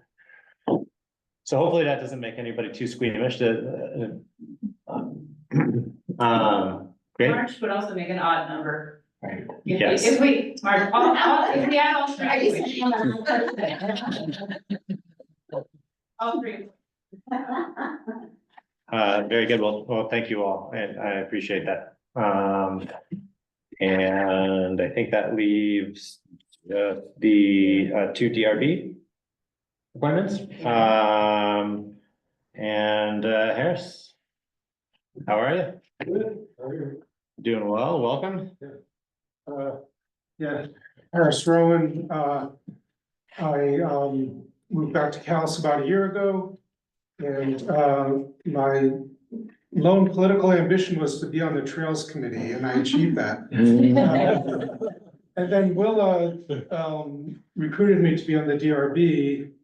And I was thinking about it anyways, because I saw there were some openings and needed some people, and so talked to her and thought I would do it. I was on the Planning Commission in Burlington for about 10 years. And back in the 90s, I was on the Conservation Commission and was chair of that for several years with Nick was on it with me. And so yeah, just looking to serve more in the community, and I am a forester by trade, so I work with landowners a lot.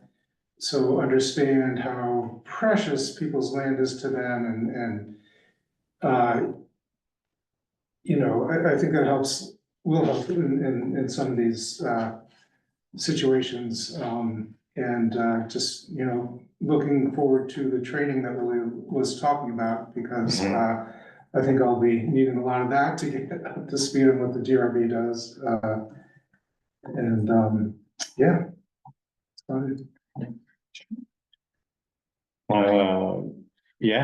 So one of the questions that I was hoping to kind of put forth to each of the applicants was kind of in your own words, what's the function of the DRB? The DRB is kind of a unique board within the community. It has a pretty formalized role, and it's an formal point of engagement for community members.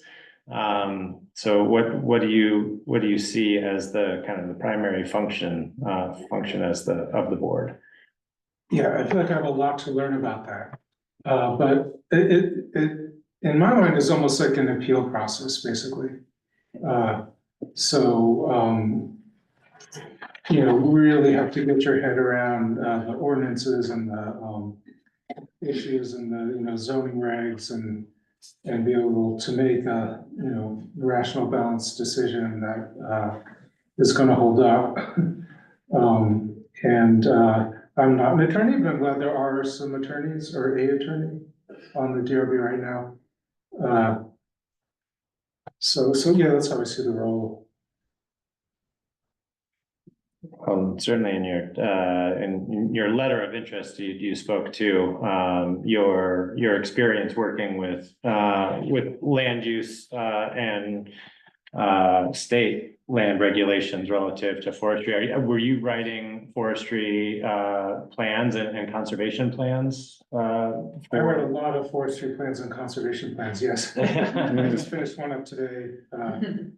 Yeah, that's a lot of my work. And the other committee I'm trying to get on, no one's ever heard of, the Private Lands Advisory Committee, which is a advisory committee to the Department of Forests and Parks, the county forestry program who manages current use. So it's kind of a direct line to Forests and Parks, giving them feedback and direction to, you know, the most important conservation program in the state, I think. I might be on that committee soon, we'll see. Yeah. Okay. Well, thank you. I appreciate it. Does anybody else have any particular questions? We appreciate it. Yeah. And I appreciated in your letter about balancing the competing interests. That's what we all have to focus on, so. Welcome home. Okay, yeah, thank you. Thank you.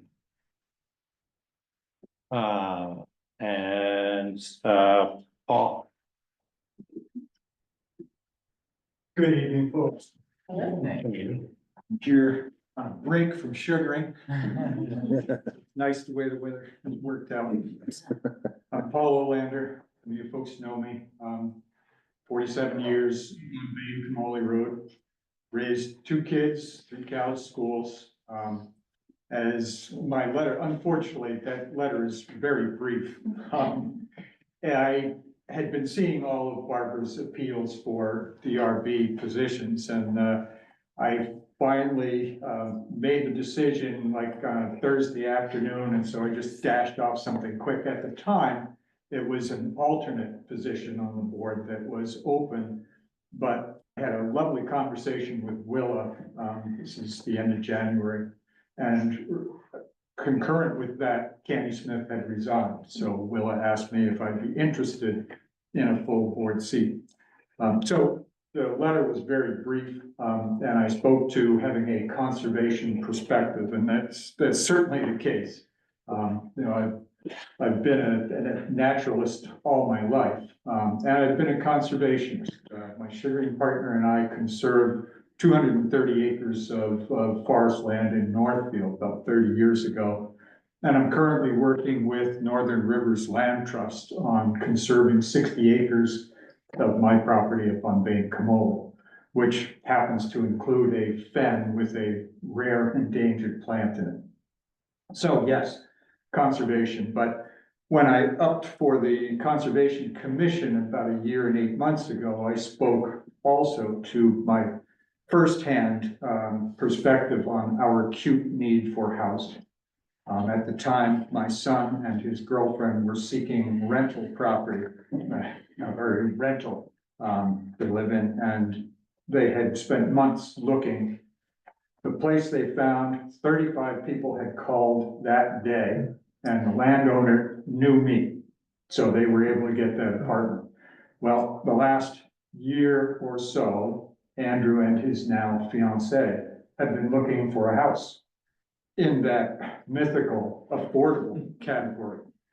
And, you know, being very experienced with working with a 125-year-old house and all the issues that I've been finding over the last 47 years, I've been going on these visits to these prospective homes and seeing what passes for an affordable house these days, and just wrecks in that price range.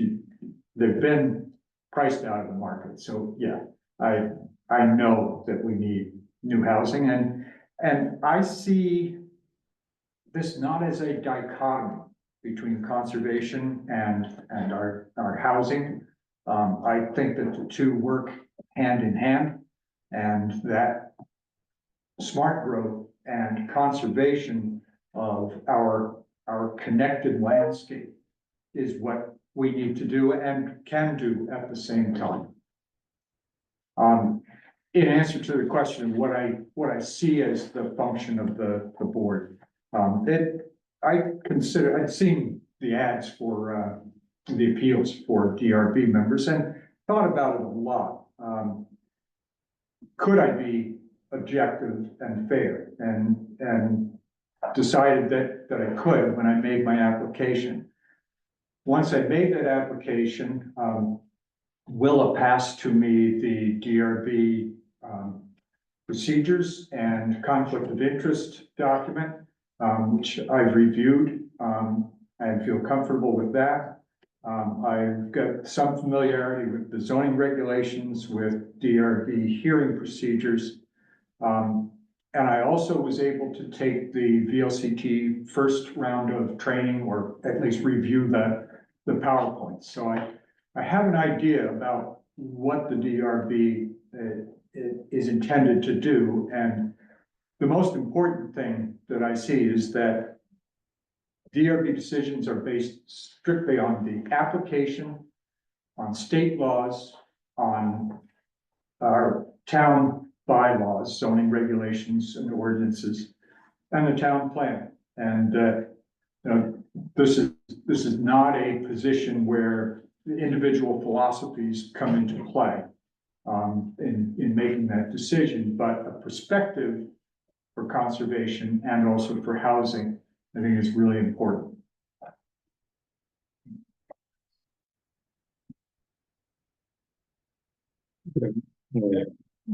Very thorough. Thanks for considering my application. Thank you. Thanks, Paul. All right, well, thank you to all of the applicants who appreciate it, and sorry we weren't going to get into more conversation, but want to kind of keep moving. One of the bigger items to discuss is the town plan, and knowing its critical role that it plays in some of those decisions and guiding those decisions. I want to make sure we stick to that schedule. We're gonna do secretary next then?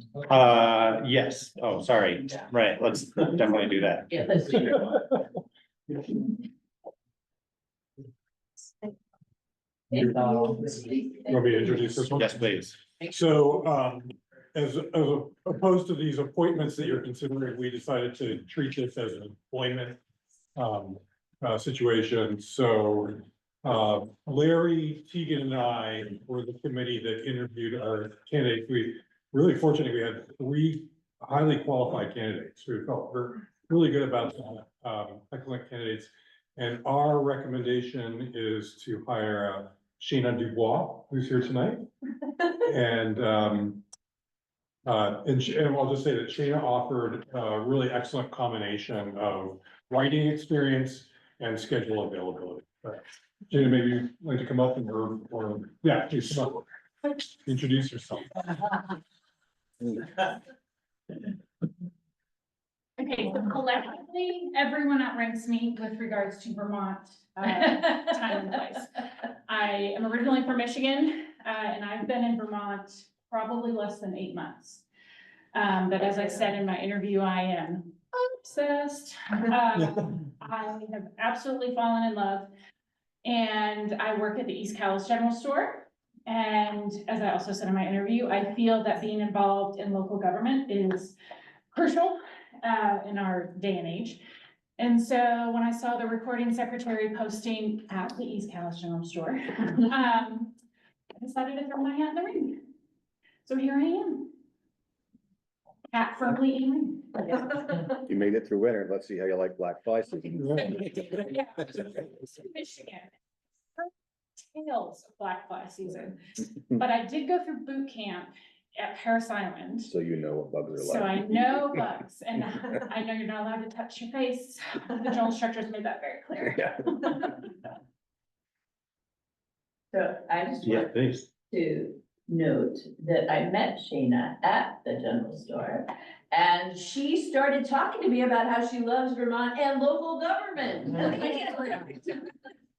So this is not just because she's applying for this. No. This is deep, sincere. It is. It is. I can say that.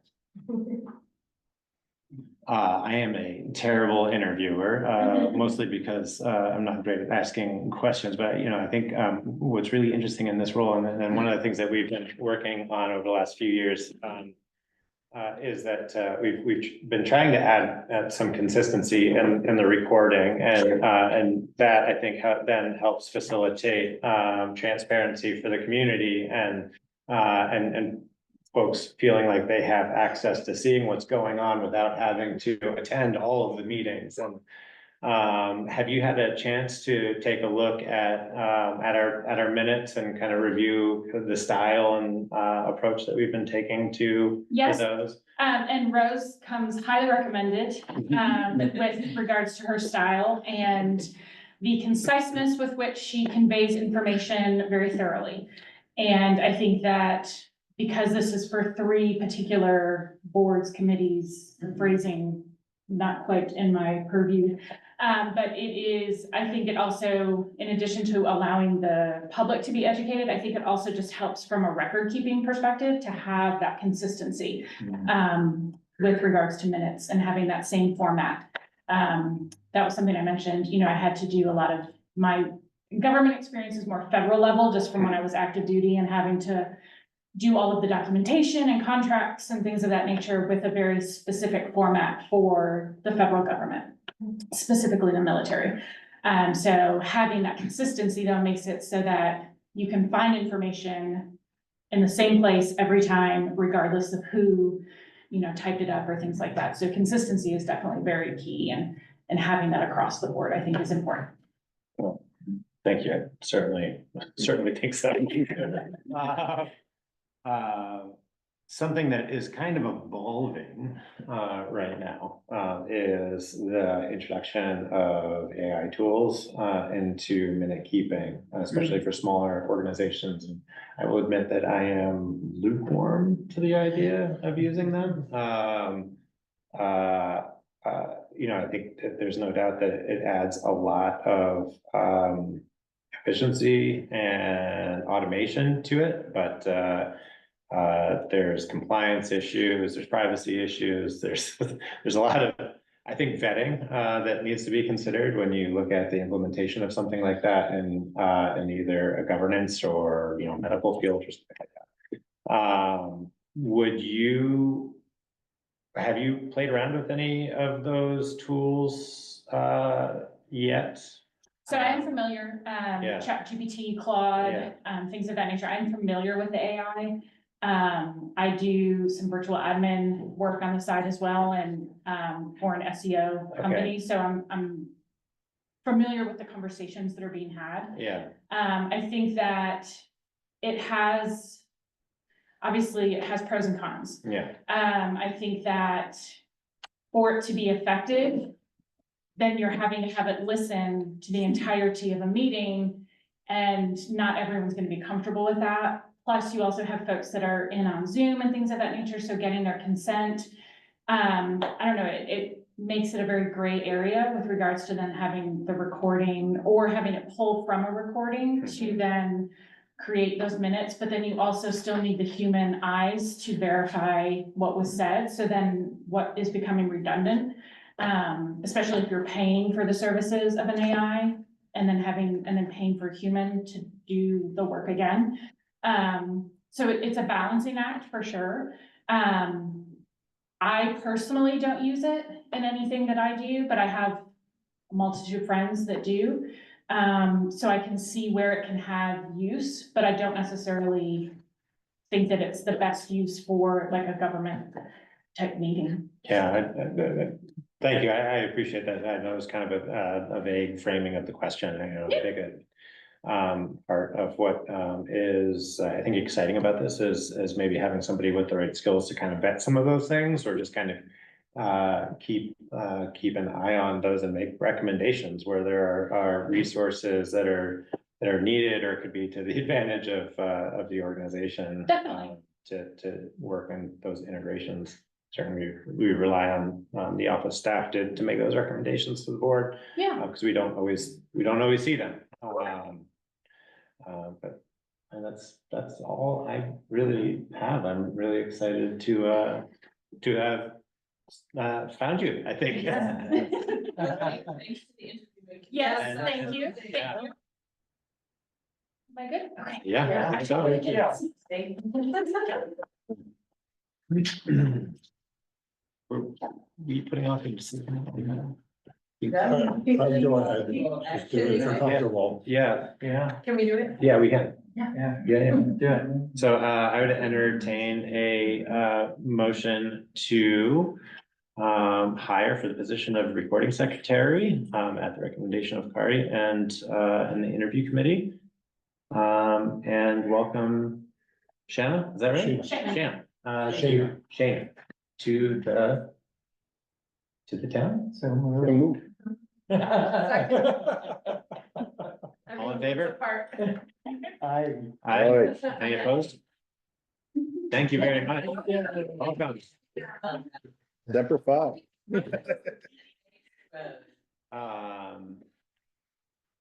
So Rose, I don't think that you have a formal email address, but I guess on a logistics side, we'll need to reach out to RBM and probably get one set up for the recording secretary and get you introduced to our SharePoint resources, et cetera, et cetera. But, Okay. yeah, that's usually pretty quick onboarding.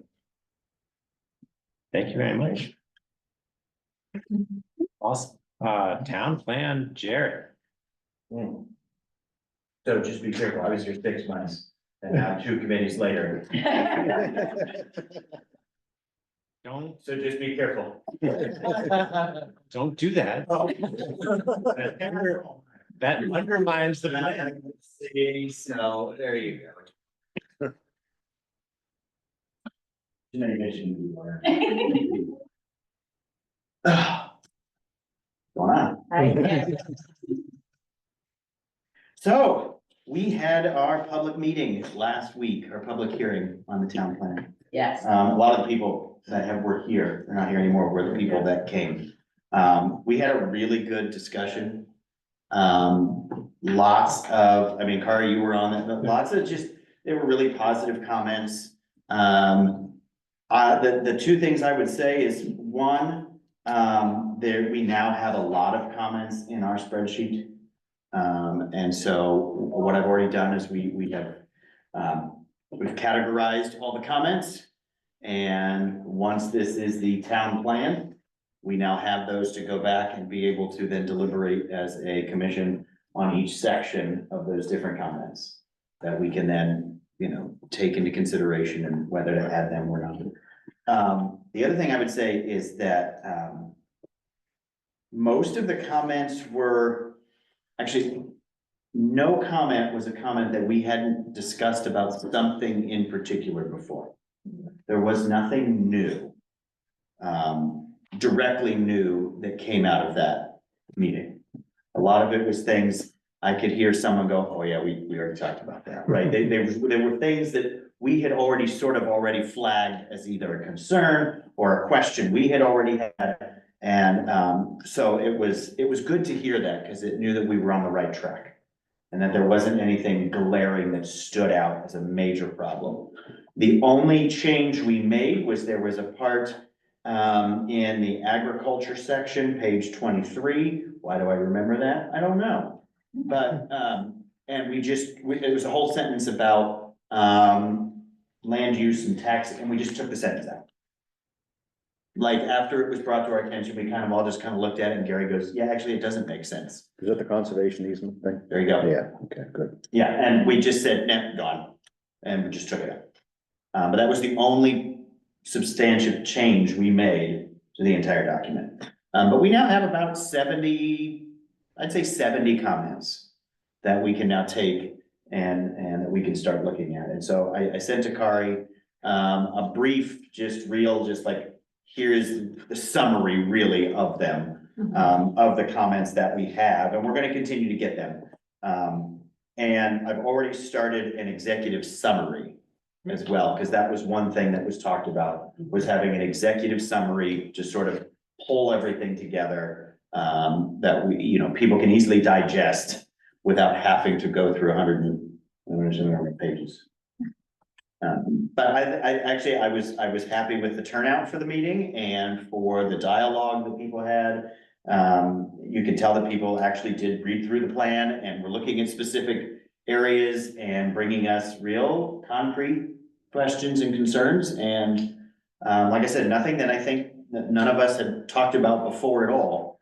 And so that will hopefully make the process when we get there to this second round.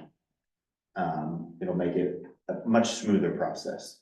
And we are now realizing having a document to work from just makes it so much easier as well. Now that we have a full-on document to go through, it's so much easier.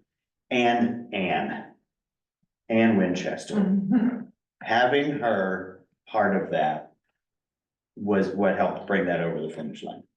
It really was. And I know she's not here to defend herself. But Anne really did help us pull that, like, that refinement there at the end, that after us staring at the same document for months and months and months and months, to just have someone new and fresh who knows what they're looking at to look at it again. She just helped us pull that together. So it really worked well. So I don't know if you have any questions right now, and what we're looking at doing, but I took a big breath and we voted to approve that. That was really good. So, yeah, go ahead. All right. Yeah, do you want to go first? So I had a couple of comments. One, well, first of all, just congratulations getting to this stage in the process. That's pretty great. And so quick question. It sounds like there's an updated version that I need to get it to the you. select board should post and make available. Correct. You should have it. I needed to get Kathy to get that, but that, yes, there will be a new updated version. We'll get that on the website as well, and then I'll get you the PDF. So the other thing is, I mentioned this in my memo, but I had a bit of an aha moment in the hearing, which when I was talking about the select board's desire to have a way to use the document, whether that be an executive summary or a prioritization of the goals. And John McCullough just made the comment well, that's the select board's job. And that, of course is true in a sense, but it bears more discussion. And it's like, well, I sort of had this sense that the plan is sort of a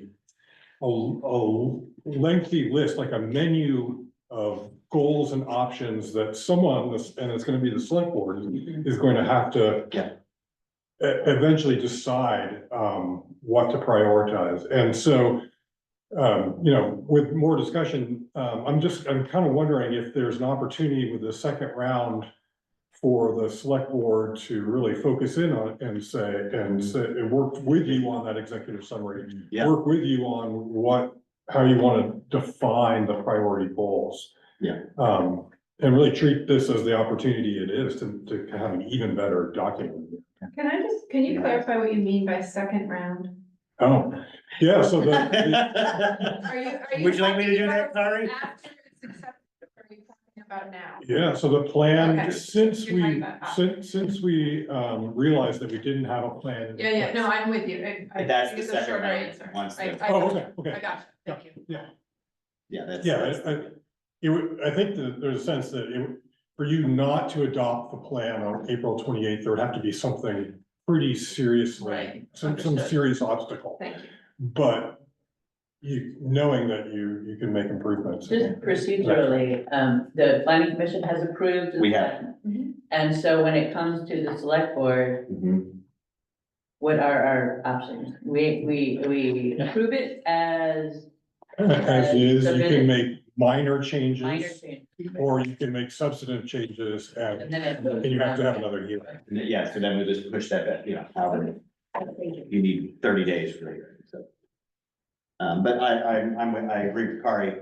I kind of had the same little epiphany at that time as to what that was. And while I don't know how many times I can say this is not the best process that we've done, it's also giving us the ability to approve one, have a town plan, everything back in place, and then immediately look at it now and be able to do those things to improve it the way we want. And then it will be a long lasting, exactly what we want. So while it hasn't been the way we wanted it, it's kind of put us in a position to be able to get us to a really well-written, usable plan as we go forward. So, Jared, this plan that you just approved, did it go to the regional planning commission or not? So it didn't, formally for their approval. It didn't need to, we can do a local adoption, but it did go to them for their comment. Okay, So we will be able to take that comment and re-update it. in our second round. In our second round, Okay. which then should even make it stronger. Now, everything CVRPC would have said is wrong or missing or needed in this, we can then include that. Yes. We could just wholesale take their changes if it's just like, oh no, you need this statutory, okay, in, Okay. right? And we can do that. But so, yeah, they're not formally approving, they're just giving us all their comments as to, and they're looking right through the checklist. Sure. When did you say you had the second, the next draft available? I could get it either the next day or so. Okay. To you guys. You mean It's the just that draft with one. the sentence removed? Well, there's more, was it just that one It sentence? was or just that one sentence. Oh, okay. Yeah, we made no other changes other than that one sentence in the conservation easement, which is the last sentence of, I think, bullet point B. It's page 31, what I'm seeing. Oh, 20. no, well, Did you say he page said 23? 31. He's probably got it in front of him and I don't. I didn't find it on the page at first. Okay, so it's 31. Yeah. 31. Memories are not perfect. No, they're It's not. okay. But yeah, that's the only change. We just Yeah, took out that okay. last sentence in the conservation easement. Okay. Then I don't need one. Okay, there you go. And so, yeah, so what we'll do is, we need to get it to you guys as select board, because you have to, your hearing has to be 30 days, so that'd be the 28th. Yeah. So that's encouraging. I mean, I think that's something that I felt like we've needed to be able to get to, especially with like the interim kind of acceptance, and as that it would be a shame for us to not take this opportunity to continue to refine this in this point in time and history and need in the community for, evaluating some of these goals and figuring out how we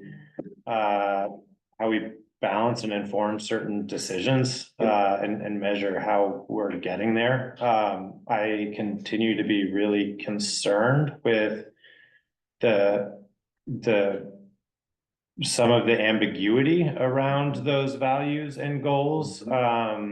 Because the town regulations reference the town plan 41 times, and in many of those cases, it becomes like a extra degree of like an extra piece of regulation that stands on its own. Like interested parties can appeal a DRB or zoning administrator decision relative to the town plan.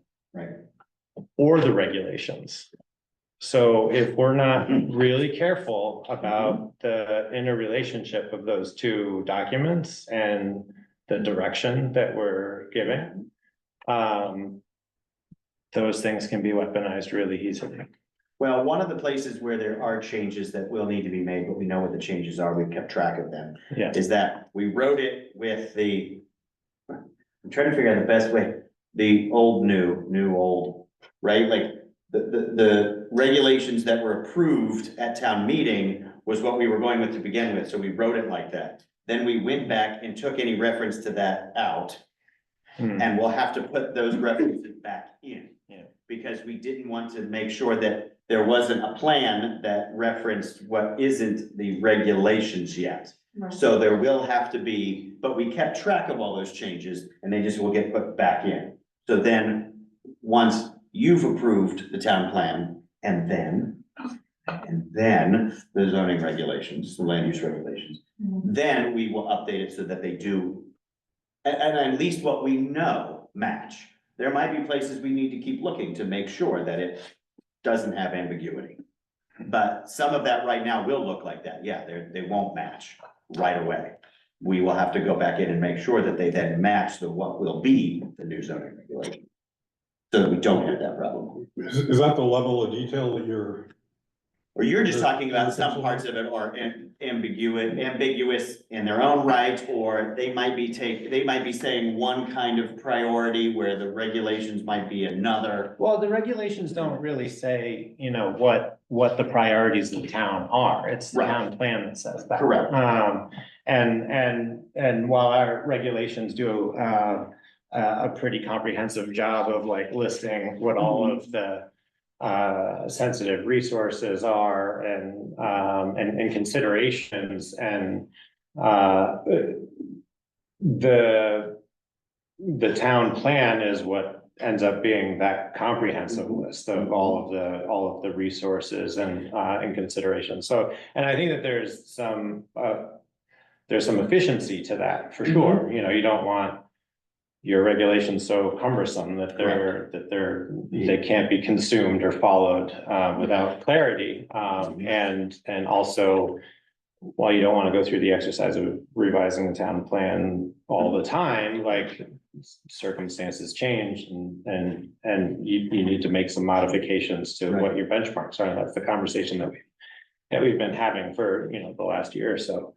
So I'm not saying that there are discrepancies between the two where there are points of conflict. I'm just saying that the ambiguity and how we're guiding, particularly, you know, I think that the DRB, you know, they need to be able to turn to from interpreting the town regulations or applying the town regulations to where applicable, looking at the values of the town plan and making a decision about how each circumstance needs to weigh those competing interests. And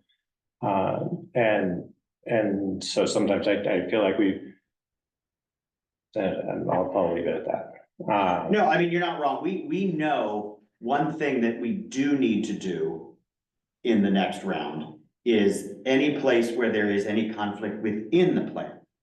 Right? There are competing interests within all of this anyway, right? There's competing interests in conservation and land use and agriculture and land, right? There's competing interests. We have to make sure that one part of the town plan doesn't say, well, you should really do this. And then the other one says, well, you should really do that. And that they're opposite of each other.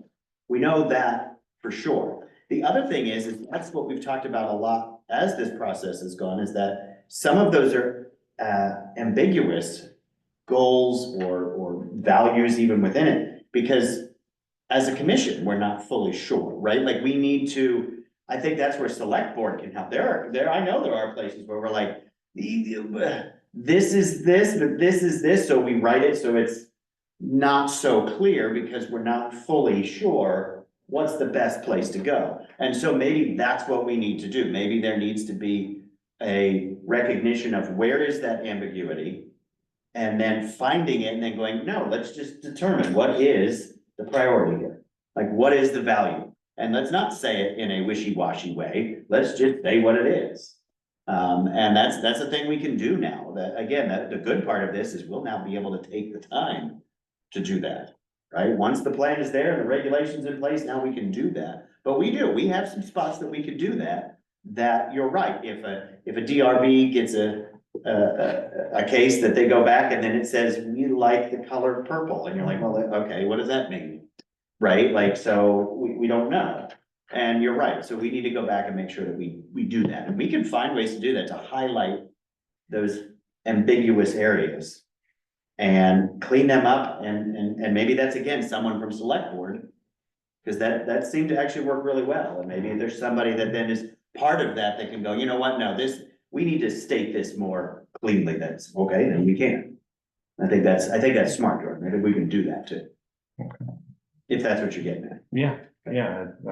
I would just offer that the plan, as little as I understand from new select board member, but is really intended to be vision and goals. And where it drills down, these are for consideration, where, you know, and so there's a lot for consideration in there. Yeah. And we need to be a little careful that we're not stripping it of the, you know, some of the great suggestions you got from community as you run on your meetings and all of those things. And I'm not saying anyone's suggesting that, but, but that we, arrive at something that everyone can understand is the, like, here's the vision overall and the meaning of the goals and the intent. And that at the goal level, there's not a complete, conflict, I guess. But the decision, the work of putting the plan into place is about identifying the priorities and sort of ringing through how do you accomplish this historic preservation goal when you have this other goal that might seemingly be at odds. And I guess that's maybe what I'm struggling with is where are those ideas coming from and who is then accountable for those ideas? And so, yes, that's a question that we've had the whole time is. Okay. It's interesting because the plan, well, the select board's role is to both establish policy based on the plan, just through the budgeting process each year, but also execute the plan, right? And so, what exactly is the plan? And I keep coming back to, it's sort of this inventory of assets and values and aspirations. Yeah, it makes it difficult because it's supposed to be aspiration, right? Yeah. On one end, but then on the other, it's that if the DRB has a question or something that just, should we do or shouldn't we do? You go back to this, but if this is just aspirational, well, then how do you really, it's not clarifying that. Yeah. And so it's that balance between not being prescriptive, which is select board do, because the last one did kind of do that. I mean, it had a chart and it said select board would be the responsible party by this date, they will do the.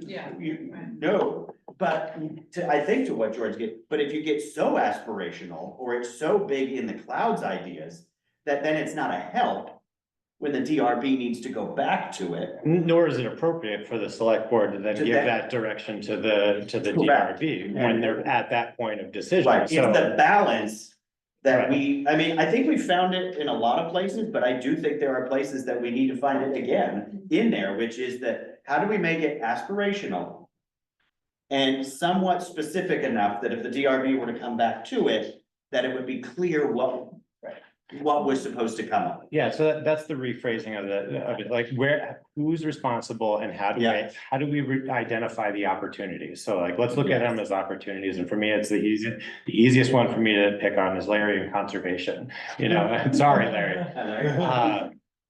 But as a priority, I think in the community, the conservation and the protection of natural resources is really critical, but it has a direct conflict with prioritizing certain development, initiatives, and so we don't get to pick and choose where those things happen, but what we can do is use the resources that are available to us to identify where we want to prioritize these efforts, and then that can inform not discretionary decisions, but like certain decisions that are being made about where we try to prioritize those things and where we may not, and strike that balance. And so like, if you look at like just a specific goal, let's call it conservation of 30%, 50%, I don't know, put a number on it, a certain amount of undeveloped land. How much of that land is already in the upland district? How much of that land is already in the overlay? Like, how much of that land is already in the shoreline area? And how close are we already to getting there? And if we identify that, does that then help us as a community start to identify the opportunities for focused smart growth and development activity? And so whose responsibility is it to develop that resource? And let's just call it the resource, and to make that available. And then and from my perspective, the only way to then make that something that is actionable is to have it in the town plan, because otherwise, if it's not it's not in the regs or not in the town plan. What is it?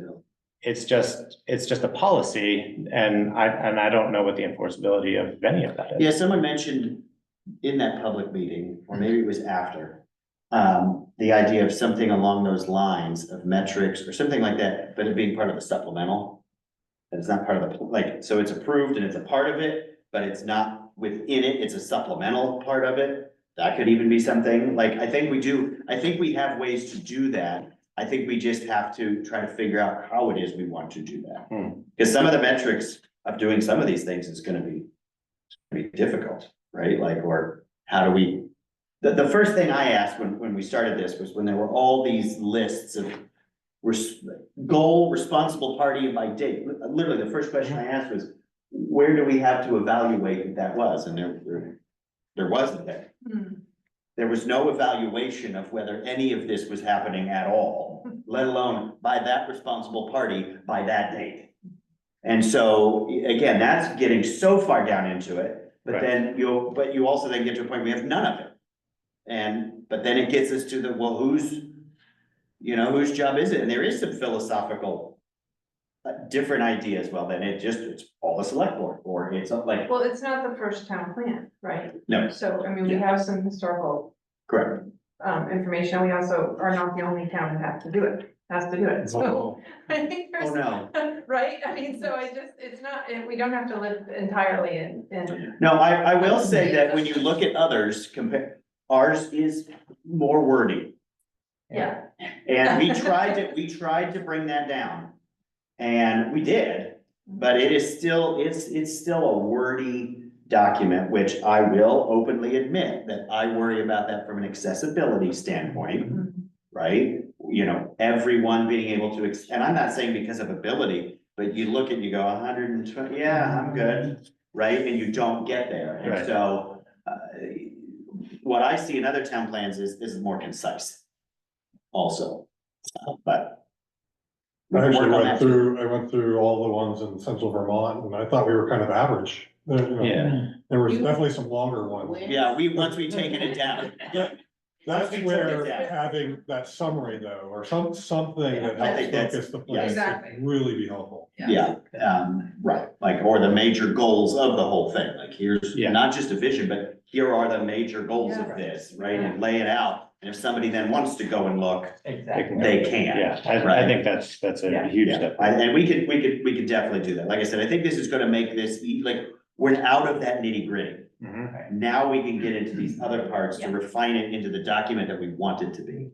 Which is actually a really good place to be. Yeah, it's a considerable amount of really. It has been. Something.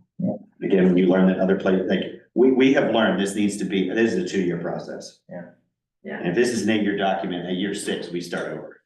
Yeah. Because this is a long time, a long process. Right, Kurt? So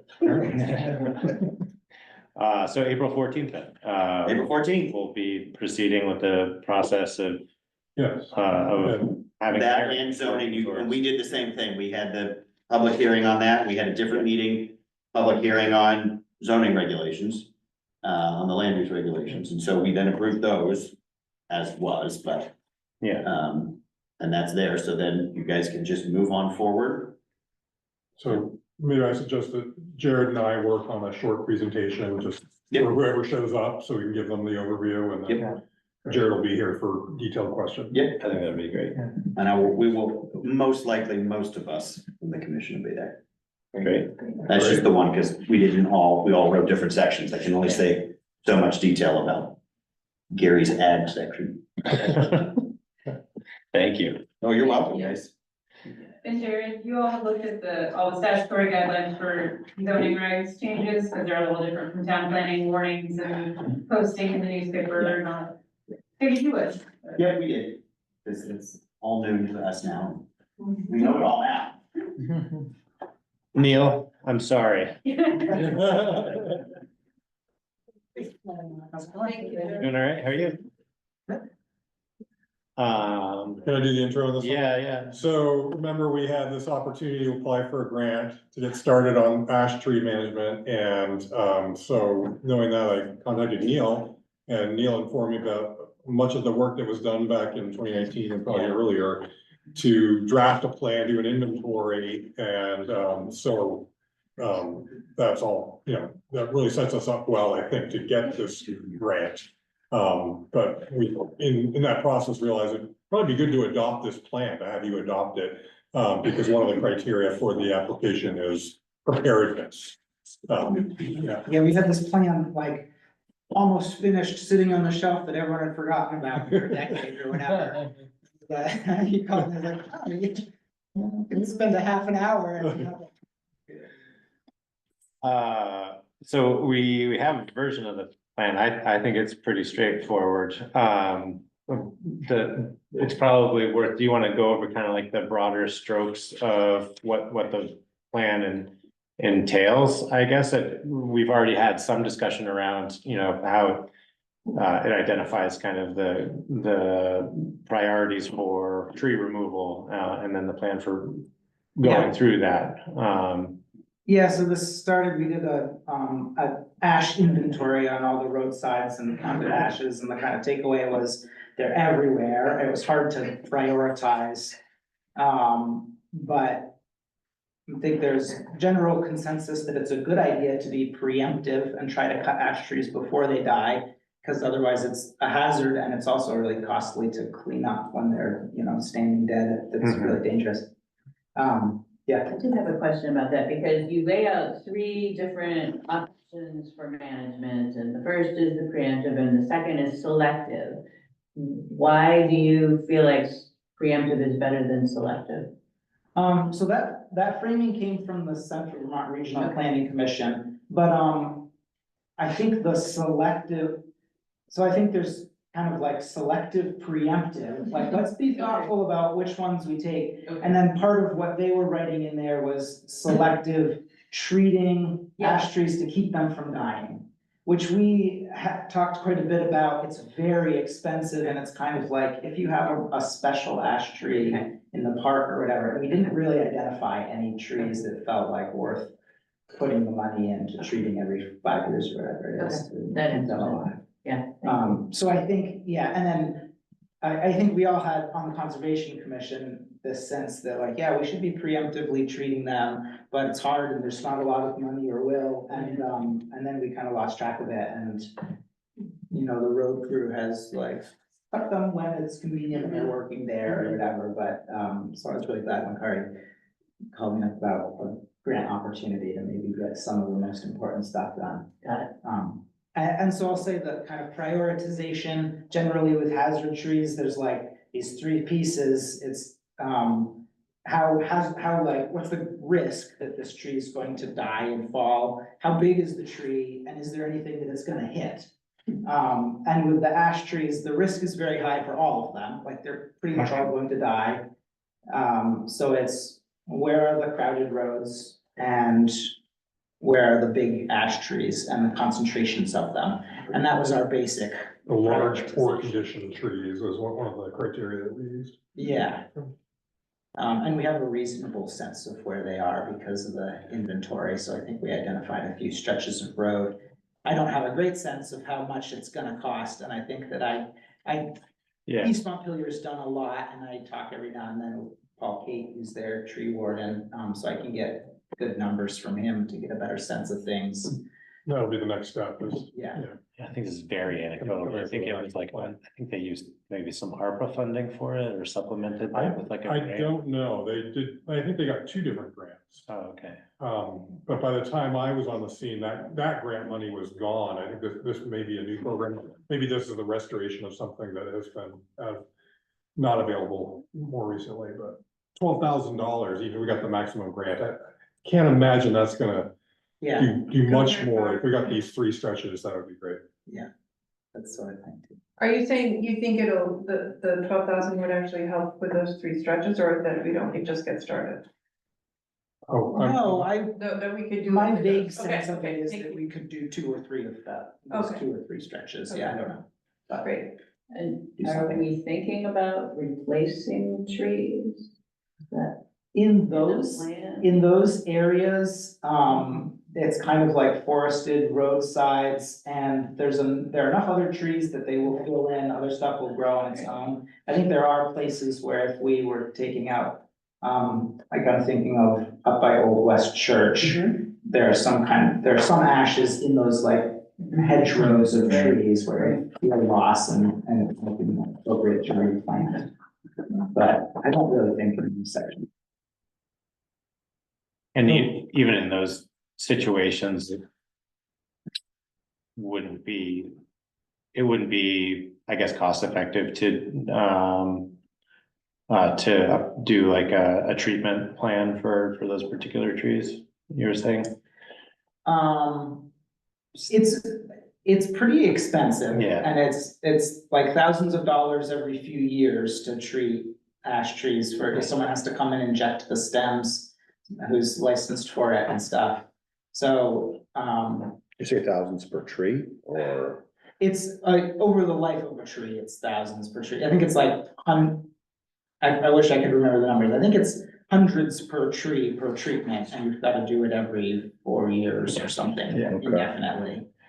You also gotta make sure it's not already infected, or will it remove the infection at the ash board? No, you want to do it preemptively. If the tree's already infected, then you shouldn't do it. It's not worth your money. Okay.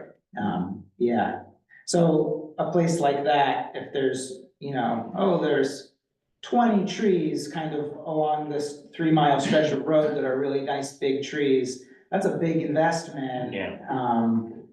But if you've got out in front of the town hall, some beautiful big ash tree, then it's a little easier to kind of see how that makes sense, I think. But it is something we looked around and asked people if there were any ash trees that they felt like should be treated. We kind of didn't get any response and didn't find any ourselves, so we didn't pursue it. But we can look into it again if there are places where it seems worthwhile. Well, it seems to me once you already have somebody on a road clearing trees, you want them to keep moving. You don't want them going here, going there. Just, they're all gonna die anyway. Just keep going. Yeah. Yeah, I think we want to take a section and kind of here are all the trees along this section that are at risk, and Jordan, Craig commented that he has questions. Yes. So Craig, are you on and able to ask questions over video, or do you want to type those in? Yeah, I am. I know Neil, and I appreciate his knowledge of forestry. I know Paul Kate very well also. I'm wondering, Neil, how many incidences of emerald ash borers have been found in Calais, and when were those? They are starting 2 years ago, and I don't know how many. The FPR, Forest Parks and Recreation, keeps track of them. They're entomologists, but they kind of don't make it public anymore because we're in this area that's assumed to be infected. So it used to be that they were kind of like, there's one in Plainfield. And now it's kind of like, yep, there's more. But I don't see it myself, and I am involved in logging jobs, and I'll go and look at the tops of trees and peel it. And I haven't really seen it much in Calais, so I think it's just getting here. And a lot of times it can kind of hide in the canopy and you don't see the effects of it right away, but I think we'll probably start seeing more of it in the next couple of years. I'm hesitant to make a blanket statement that they are all going to die. Without data backing that up, hearing anecdotal information is one thing, and they might. And I've been out in Ohio and Michigan, and I've seen what happened out there. It's awful.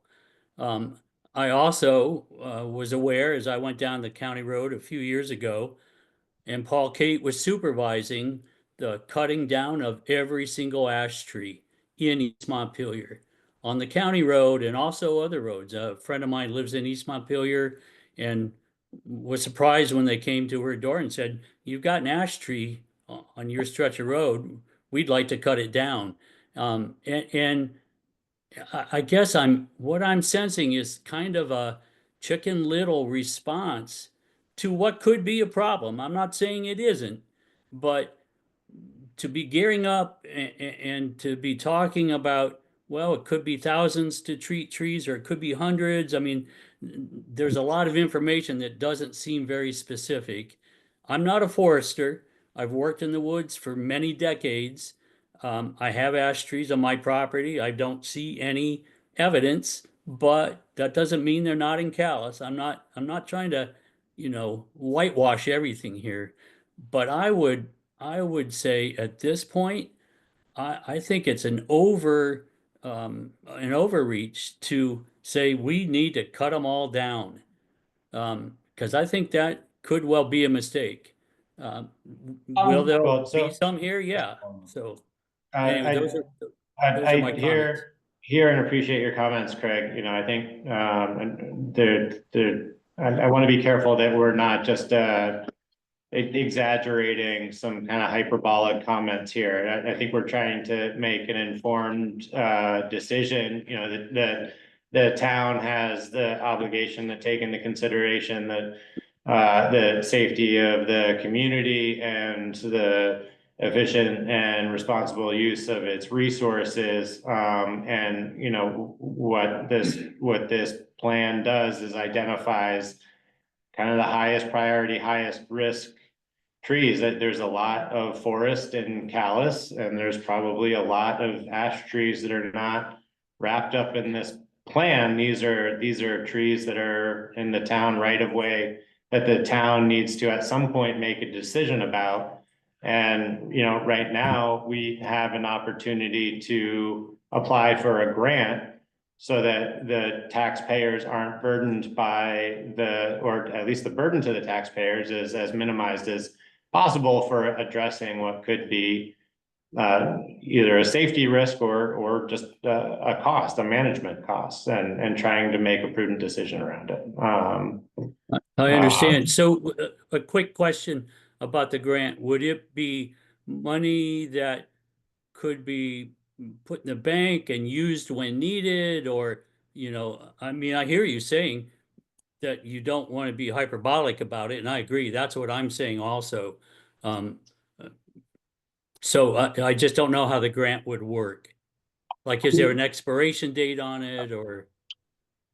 There will almost certainly be an expiration, and it'd be a reimbursable grant, and I don't know if there's a town match. I didn't see one advertised.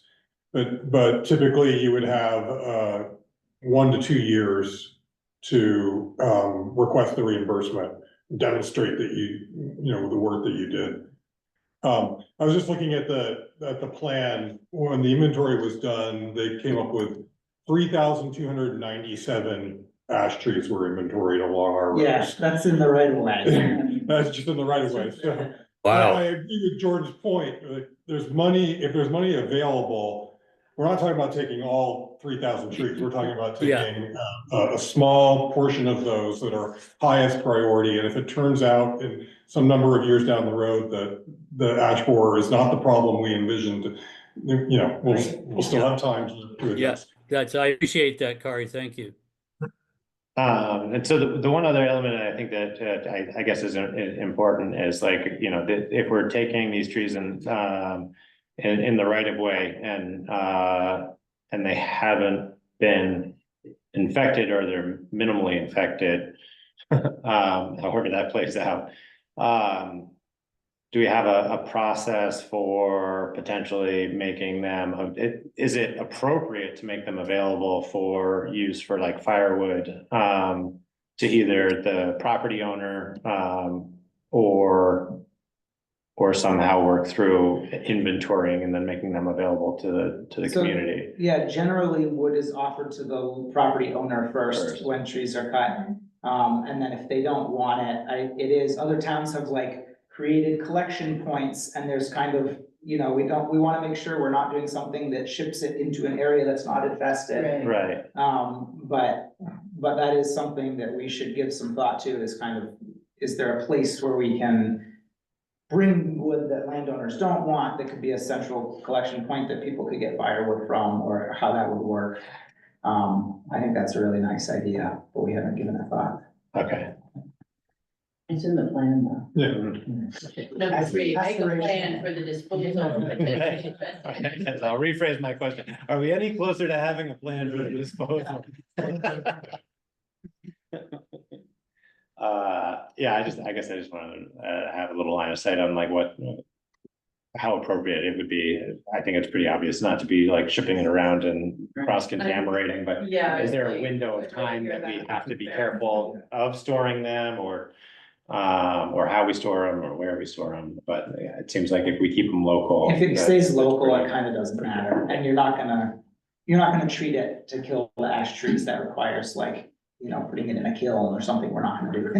So it's more about keeping it local.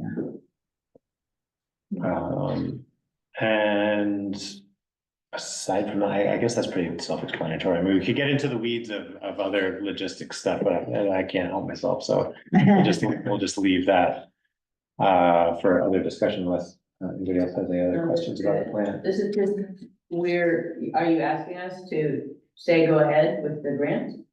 Yes, and then formally adopt the. And for the adopted plan. Yeah, so it would go on our website and people could see this is our plan. Yeah. And do we have a process for deciding whether or not, or evaluating a decision on whether or not we use the town road crew or resources for doing the removal, or hiring it out? Or are we making an assumption that maybe we just hire it out? My recommendation is to hire it out. Hire it. Yeah. That'd be mine too. Yeah. They've got other priorities and it's specialized work and. Yep, yep, I agree. It's dangerous work too. It is. Yeah. Yeah. All right, well, is everybody comfortable entertaining a motion to adopt the ash tree management plan? So moved. Second. All in favor? All right. Aye. Any opposed? No. Thanks, Neil. And with that, are we ready to entertain a motion for approving the application of the rural roadside ash tree grant? That was a word salad. Did anybody want to move that? I'll move that. Okay, Second. all in favor? Aye. Aye. Any opposed? Thanks. Thanks a lot. Thanks, Thank you, Neil. Neil. Thank you. While we're at it, do you have any other priorities for the year? Am I still up? Can be. I just wanted to raise one legally point, and you can figure it out, but you're probably familiar with the fact that a lot of deeds in Calais and this part of the world reference trees. If you're going into the Bliss Pond Town Forest on the public trail from Old West Church Road, there's a 3-bold ash sitting right next to it I'm pretty sure it's in the right of way. And that's one of the points that's referred to in designated easement is that goes for the town's benefit. Yeah, I'm just saying, be aware of it when you cut it down. I don't know what can be done about that, but that just, it blows my mind how these old, and not even old ones, Bill, you remember this, your parents, well, they didn't do that one. Yeah, they did those theirs. It was 1997. Wasn't that old? And there were 3 places in this one deed that referenced trees. When they put when they moved the right of way to the Yes, town forest? yeah, when they moved it from down from the port where you. Yeah, it used to go right through a driveway. Yeah. Yeah, they They moved moved it, and so there were 2 properties affected, but the one that has this particular set of trees on it was your folks' land. Mm-hmm. Absolutely. If you all know ahead of time, like what stretches you're doing, I can try to dig around the land records and see what I can find. I can't make promises, I'm not an attorney, but if like this is a slower time at the office and if this is a priority is looking at those deeds and easements, I can take a peek and just, if any pop out, that we definitely need to mark with something else.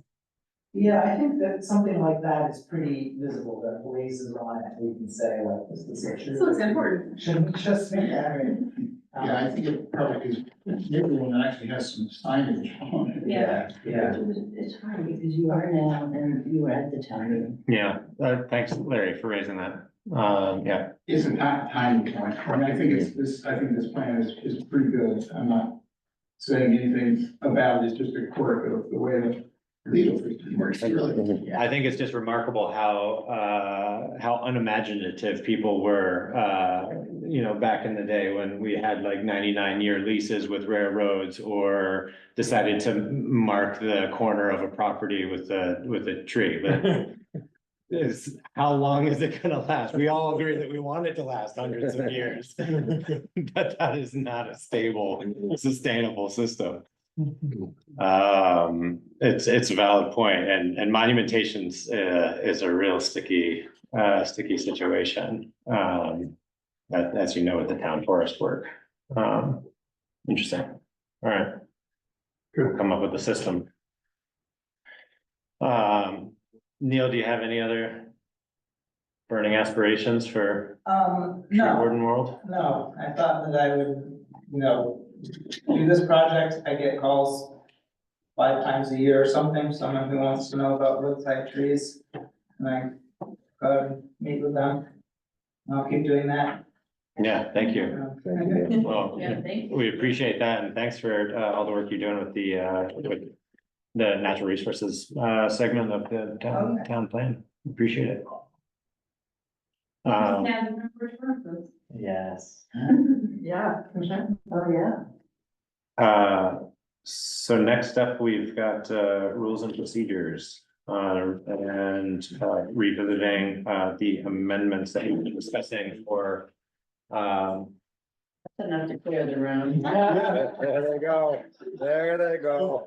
I thought we were having fun. Thank you.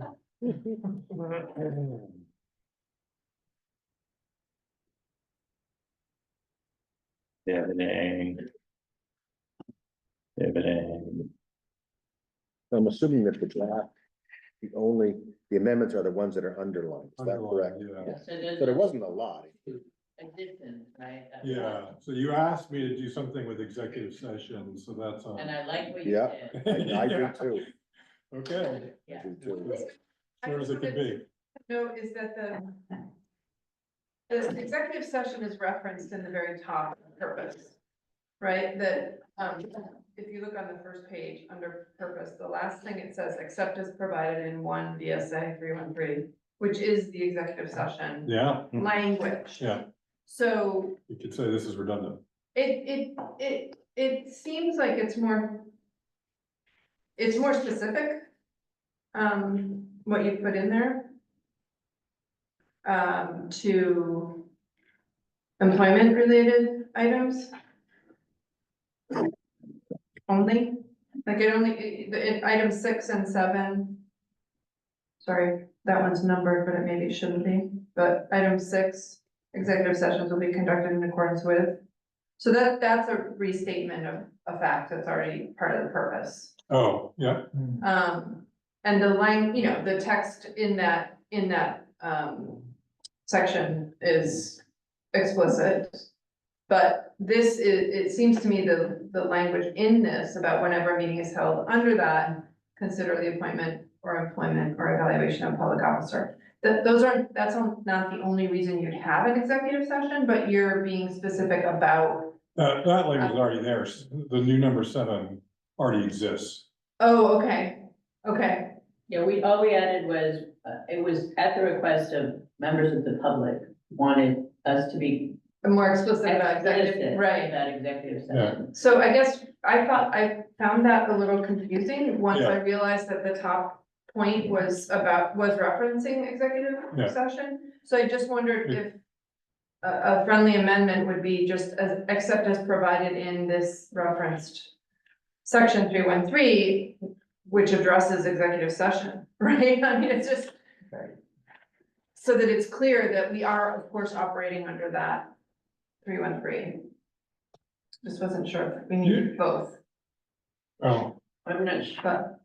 Yeah, I'm not quite following what your specific suggestion. I get that there's a connection here and that it could be clearer. Under purpose and the second sentence, it says select board meetings shall be open to the public except as provided in one VSA 313. That is specific to executive session. Yeah. And I think if we just named that is what that Right, so, refers to. so instead of putting a line down low where you Oh, did, okay. just clarify, basically put Just that line. put a in front of phrase, it. put a phrase in there. Exactly, Yeah. because nobody, Or something in most brackets. people Well, wouldn't. people don't know that 313 refers to Right. executive Yeah. session. Select board Yep. meetings shall be open to the Yeah. public.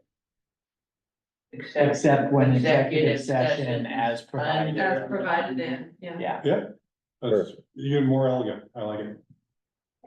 And so then, I think, and retain yeah, I the, think you can still keep the 6 then, and it's not as confusing. okay.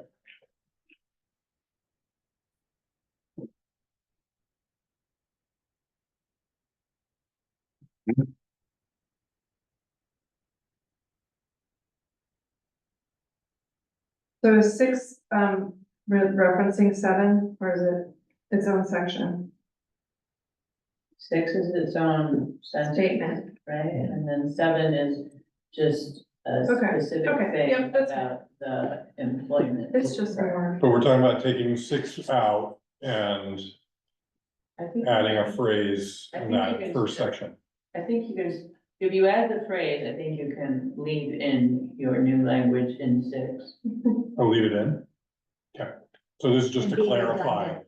just to clarify It's fine. that second Just to sentence. be explicit that when we have a closed session, we're following the law. Because the request to us was your procedures should explain how you do executive sessions. And so we do executive sessions consistent with the law. Okay. I'm looking to see whether we 31383.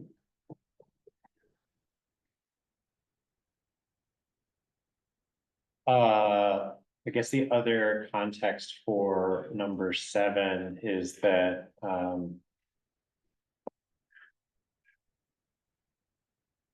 Yeah, number 7 is also just repeating language that's in the state law. yeah.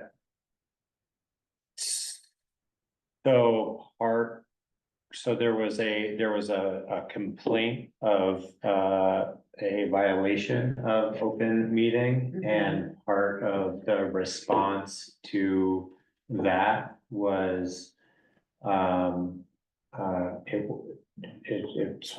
for one, it was the opinion of the town attorney at the time, and the board, that it wasn't a full-blown violation, but that there was, an oversight in providing a reason for, the decision that was made in open meeting immediately following that. So in addition to curing that oversight, part of it is also adopting, if it were reported as a formal complaint to the Secretary of State, we would need to adopt something that would help mitigate the recurrence of the same issue, I believe. So once again, for emphasis, basically. So it's basically Yeah. once again for emphasis, I think, but now that I'm thinking about that full context and how it got there. Yeah, Now it seems, I think, even more redundant because there's now a formal obligation to go through training, for at the very least, the chairs and other elected officials, certain elected officials. do you think that the new number 7 should actually be like A, since it's 7A or 6A? 6A? Yeah. Yeah. Yep, At some point. I think that makes a lot of sense. Okay. Great. I think we can probably table any discussion of meeting time. I had some more ruminating on this. Well, I think it's a valid point to maybe hold off on But moving Jane five. was okay with either, as far 5 or as 6. the time of select board meetings, 5 o'clock, 6 o'clock, 7 Yeah. o'clock, all okay? I'll be going. Do you know, I don't know, do you know the context of that conversation? No, I just know that it was brought up of being able to, Yeah. to change it, and yeah, I'm good with whatever. Do we want to revisit it? Do we want to go to 5? I mean, this is I thought about it some more. This is our time to conduct business, and while I think it's valid to consider members of the public's ability to attend the meetings, they're now being recorded by Zoom, and we're taking a lot of steps, I think, to make them more accessible and transparent, but so I think to a certain extent, if there's something to be gained for the members of this board to make it 5 o'clock, I think that is valid. I don't have much of an opinion other than, you know, when they run late, they go late. Yeah. Well, personally, if we're gonna go to 5, I certainly wouldn't wanna go past 9 as a normal thing. I mean, if we're gonna make it an hour early, we should be leaving an hour early and setting up our agenda for that. Yeah. You know. Ian. I know I'm not on the select board, but personally, 5 o'clock is really tight turnaround with my husband coming home from work. I would not always be able to be here at the start. And I definitely wouldn't be able to, like, as it is now, I usually sit at the table and eat my dinner while they're all like getting ready for dinner, but at least I'm present, whereas it would be a tag you're at my house. So I like 5:30 being the earliest possible meeting, but I'm just one person. Fair, 5:30, 6. Just leave it. Yeah, I don't have a strong opinion. Why does it keep coming up? Because every time we talk about rules and procedures, it kind of evolves into a broader conversation, and it's just kind of nice to make changes while we have the opportunity to, but. Is there a compelling, I mean, No. it'll be hard for me to get here. Yeah. I mean, I work in town, so. It's a little Same. bit harder to. Well said. When it first started coming up, our meetings were often going till 9:30 and occasionally even 10, Mhm. and it was feeling really late. Yeah. But I think we've worked, I think the we've done a budgeting, pretty good job. budgeting time is the And- one time. So I think it makes sense to keep it at 6. It seems like generally swaying that way, and then if we have particularly long agendas, we can do a special. I just have a little tiny bit of information, which is that I attended the VLCT thing for new select board members. And they spoke a lot about how you run a meeting and how to manage a meeting and all this. One of their helpful hints was put your rules of procedure on every single agenda. You don't need to do anything, but if something comes up and you want to change the rules for the meeting, you can do it. That's what they said. This entire document? No, no, just like agendize it. add it as a. Agenda. 6:01, yeah. Standard item, and then you can ignore it every time if you want, but if the room were filled with people who wanted to speak and you wanted to like adjust something, you could. That's just passing along wisdom from the pros, right? Right. It's a meeting in front of the public, but not for the public. Exactly. As it said. As it said in here, yeah. With that, can I have a motion to adopt the rules and procedures as edited and with the discussed modification? So that second sentence that was added, I'm trying to find it now.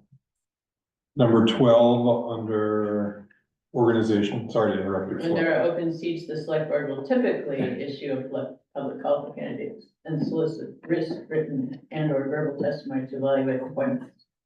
So, I mean, I think that almost that entire thing might end up getting modified if we end up adopting that procedure, the policy that Tegan had circulated to, sorry for those of you who haven't seen it, but surprise, we got a new agenda item coming around the corner. Tegan, after our agenda planning meeting last week, did some homework and found a sample of Berry City's appointment policy. And, I think there's some good conversation be had around like whether or not we adopt anything that boxes or can somehow constrains the decision-making process of the select board, but having, read through that particular one, I didn't find it to be all that onerous, and there's some things in there that I think were really beneficial, like the staggering of expiration dates, so that, we're not making appointments right after town meeting, and it gives our elected officials some time to settle into roles, and to start getting some momentum. I think that was really wise. There's some wisdom there. And there are some other ones in there that I think made a lot of sense. And frankly, there's an out, if there's a need to make an appointment that comes up because of a resignation, et cetera, et cetera. It's in there. The other thing that is really interesting is that it specifies that for some committees that certain criteria are going to be considered, like professional experience. And that the makeup of certain bodies will basically weight that professional experience. And that could be a decision to or not to appoint somebody, which I think simply is somewhat empowering. You're referring to things that are in writing. That are in writing, yeah, And we'll talk about it later? Yeah. Yep. Awesome. And currently, historic preservation has those weighted. When you create historic preservation, you're supposed to be leaning into people who have a background. That ordinance. Another one was a priority to merge committees that have overlapping responsibilities, which I thought was an interesting concept too. Anyway, so those will be circulated and added So to. perhaps it'd be better to adopt it without this new sentence, so that there's, you don't have to re-adopt these in a month or something.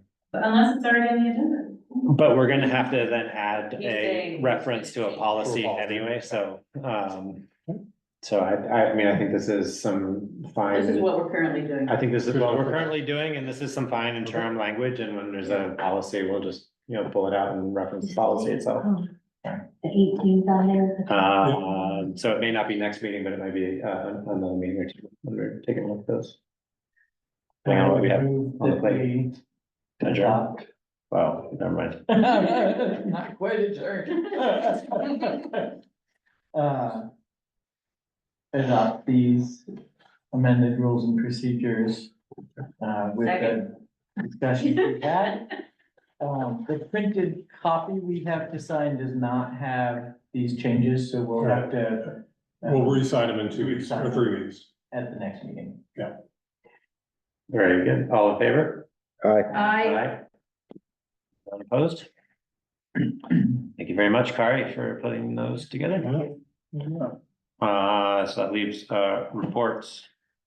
So Ordinance Advisory Committee met last week. As you heard earlier, we interviewed and discussed with two of the three prospective members. Endorsed all of them.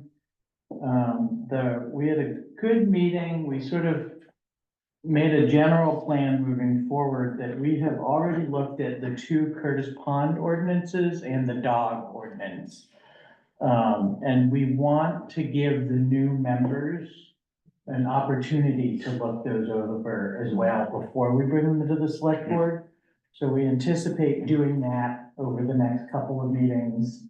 And in, a month or 6 weeks or something, we'll get it on an agenda to bring those three ordinances to the select board. Can I ask logistically, how are we appointing members? We put off. Do it at our next open meeting. We're gonna have to discuss them in public. Is that the way we do it? Typically, unless. Okay. Yeah, typically unless we wanna, There's no contested seats. there's no contested seats, there's no rule that says that we should or shouldn't. I mean, there's a practice in a certain level of decorum, I think, around going into executive session to have a conversation when there are contested seats. Actually, depending on how we look at the applicants for the DRB, we only have one open vacancy on the DRB, and then we have two alternates that are vacant. So if we want to have a dialogue around that, then then it would be generally considered prudent to go into executive session. And then come out providing a rationale for a specific decision after taking action. Okay, and thank you. And is Jan not on the committee anymore? She still is. She's. Okay, but there are still 3 openings on that committee.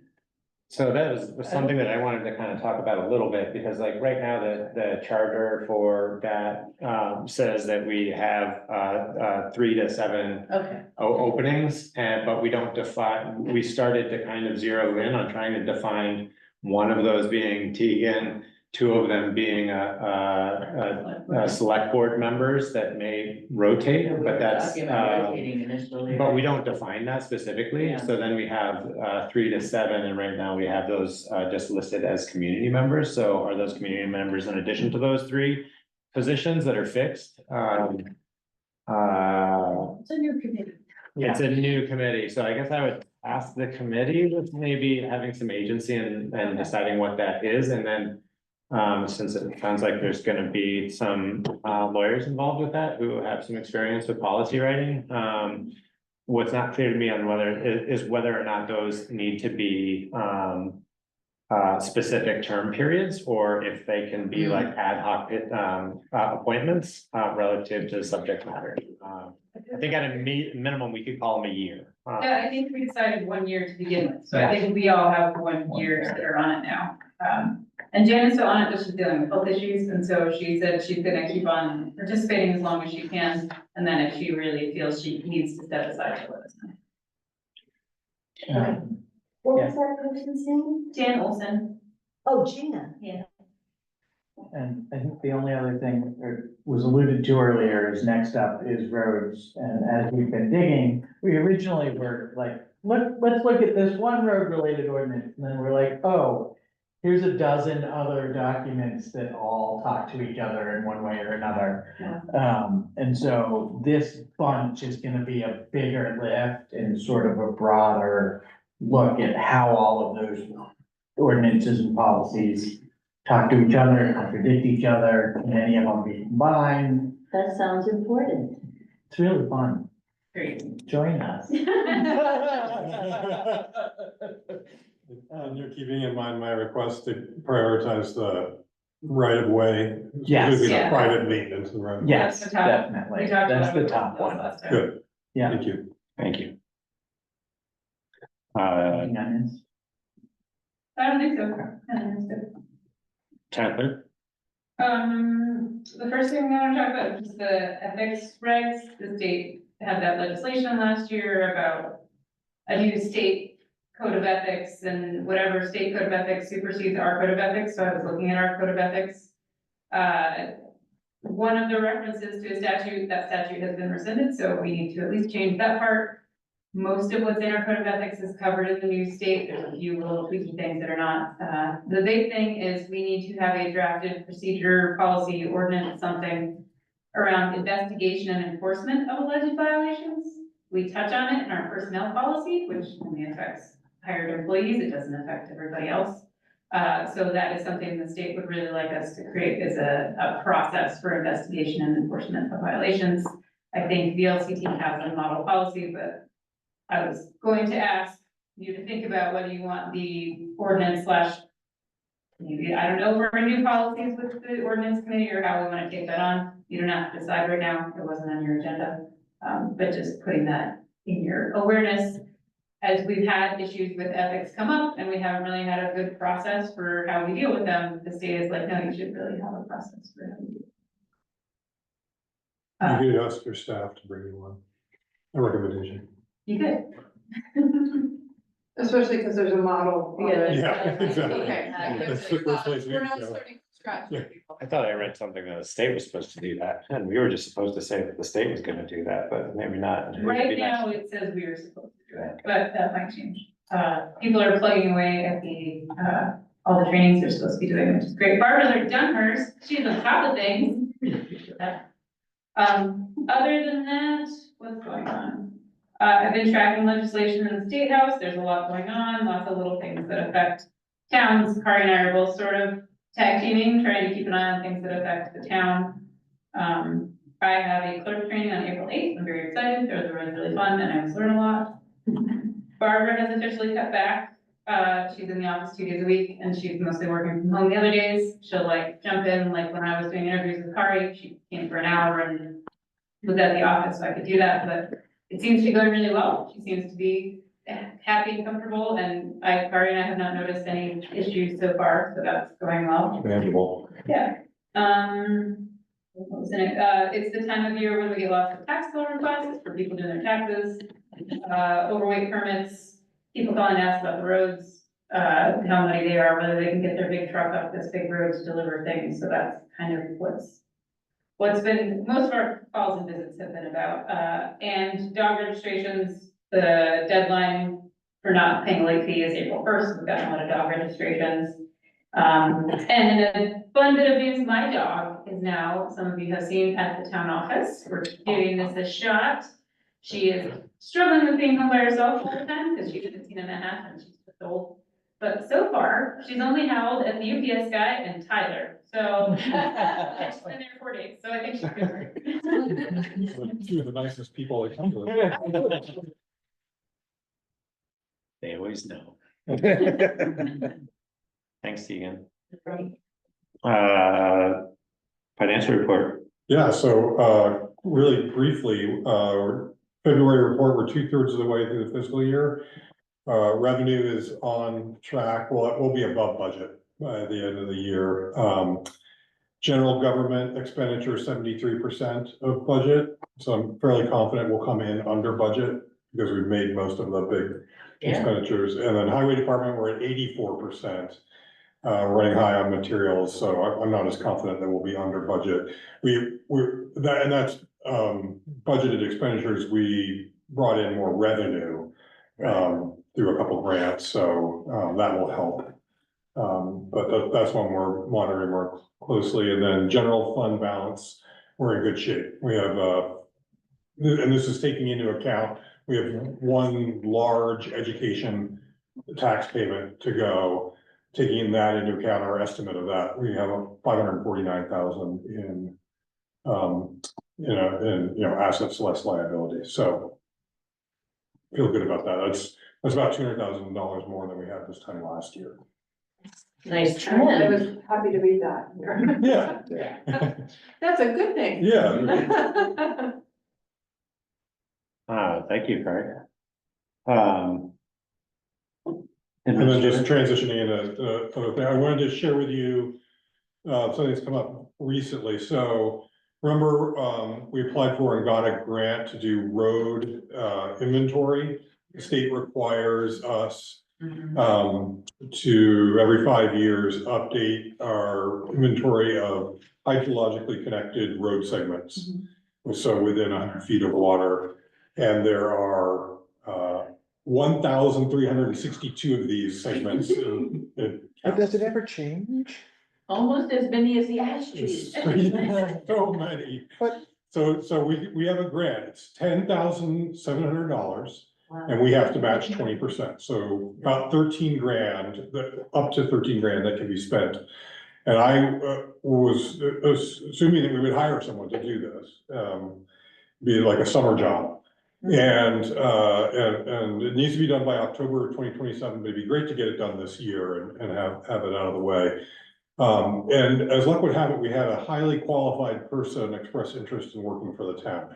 So, I'm not making any assumptions about who we would hire, but I am interested in going forward so that we can get started this summer. My initial thinking is that this would be a seasonal, full-time position, $25 an hour, not benefit eligible. I consulted CVRPC because they did the inventory last time. So I think it's going to be about 300 hours of work, something like that, roughly. And so we have more than enough funding, I believe, with this $25 an hour. So that's the thinking, and I just wanted to share that with you and see, should I go ahead? Do you want me to bring back a more formal proposal next time? Or So this is an inventory that has to be done periodically. every 5 years? If we do it 2 years early, Will be good. we then have to do it, No, it won't need to be done again until 2032. okay, It's the same deadline for every town. oh, okay, okay. It would be great, thank you. Yep. It's okay to do it early. I think it sounds appropriate to try to define a scope of work for that individual relative to those terms, and then maybe the next meeting come back with a proposal to just hire them if we have the funds in the budget to do so. Oh, so actually start a hiring process or define things, then get your approval, then start the hiring. Even with a candidate, we should put Yeah, it so you out do step there. We have to one go first. through the Oh, absolutely. standard hiring process. Yeah, Yeah. to scope out what the job would be to, yes, right? That's what you're asking. Yeah, but Yeah. do you want me to bring a job description and you know, like a mock ad or something like that next time? Get your approval and then start hiring? I think I think we would need to, because it's like not a already approved appropriation of funds, even though, even if we have room in the budget to do it, we would Yeah. probably still need to Yeah. approve it. You would definitely approve the hire. Right, right. But I'm just wondering, do you want me to? Can we say here that we need you to go do that and not have the extra step? Right, so we I can, guess I mean, it seems fairly straightforward to me, but you're I think looking, it you're is. frowning. No, I'm not Have we- frowning, I'm have- contemplating. Have we already received the grant? It'll be reimbursable, so we're Okay. putting the money out. Yeah.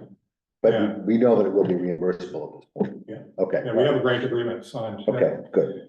I'm just realizing as I'm saying this has to be even though it's seasonal, it has to be a highway department Right. position, so I would, I'll talk to the union yeah. next, Oh, right. Okay. just so, Just you know, So, that's yeah, part of this I think process. it makes sense for you to talk to the union, come up with a job description, and sort of bring us in 3 weeks The plan, a plan, a proposed plan, yeah, okay, that's easy enough. right? Yeah, I mean, I think that's the most conservative approach. Yeah. Yeah. Yeah, Okay, sounds do good. that. Thanks, Barry. What else did I want to say? You got my note, Steve Levenberg resigned. I want to thank him for his service. We started posting for that position today. The timing is okay, you know, given, the season and the conditions and everything. Did he give 2 And weeks notice or he just resigned? he just resigned. Oh. And I just want to refer back to something I said earlier, and you've heard that when we submitted the final project for the 2023 FEMA reimbursement, instead of basing it on the hours that Toby and I worked, they just gave us a straight 5%. And so that's about $60,000 more than we spent.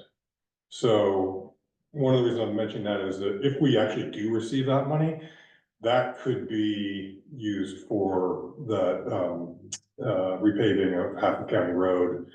It'd be right in the ballpark, and it'd be really great, I think, to get that project started this year. Because if we get that Class 2 grant, Yes. so that we can apply for the next one next year before, who knows what's gonna happen with federal funding. Right.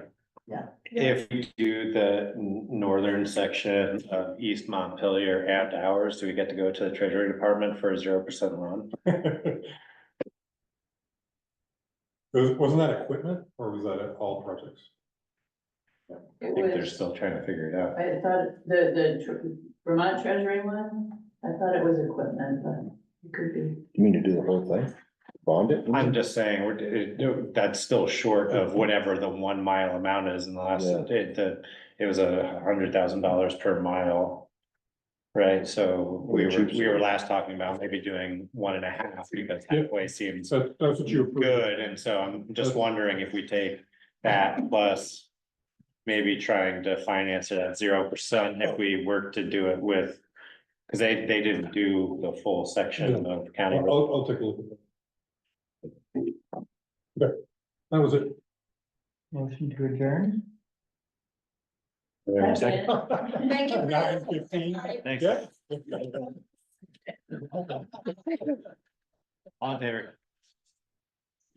So I'm gonna go on unopposed, et cetera. That's that new job. That's easier than mine. Oh, yeah? Drive around with a beer and look at water. I can do that. There's an app.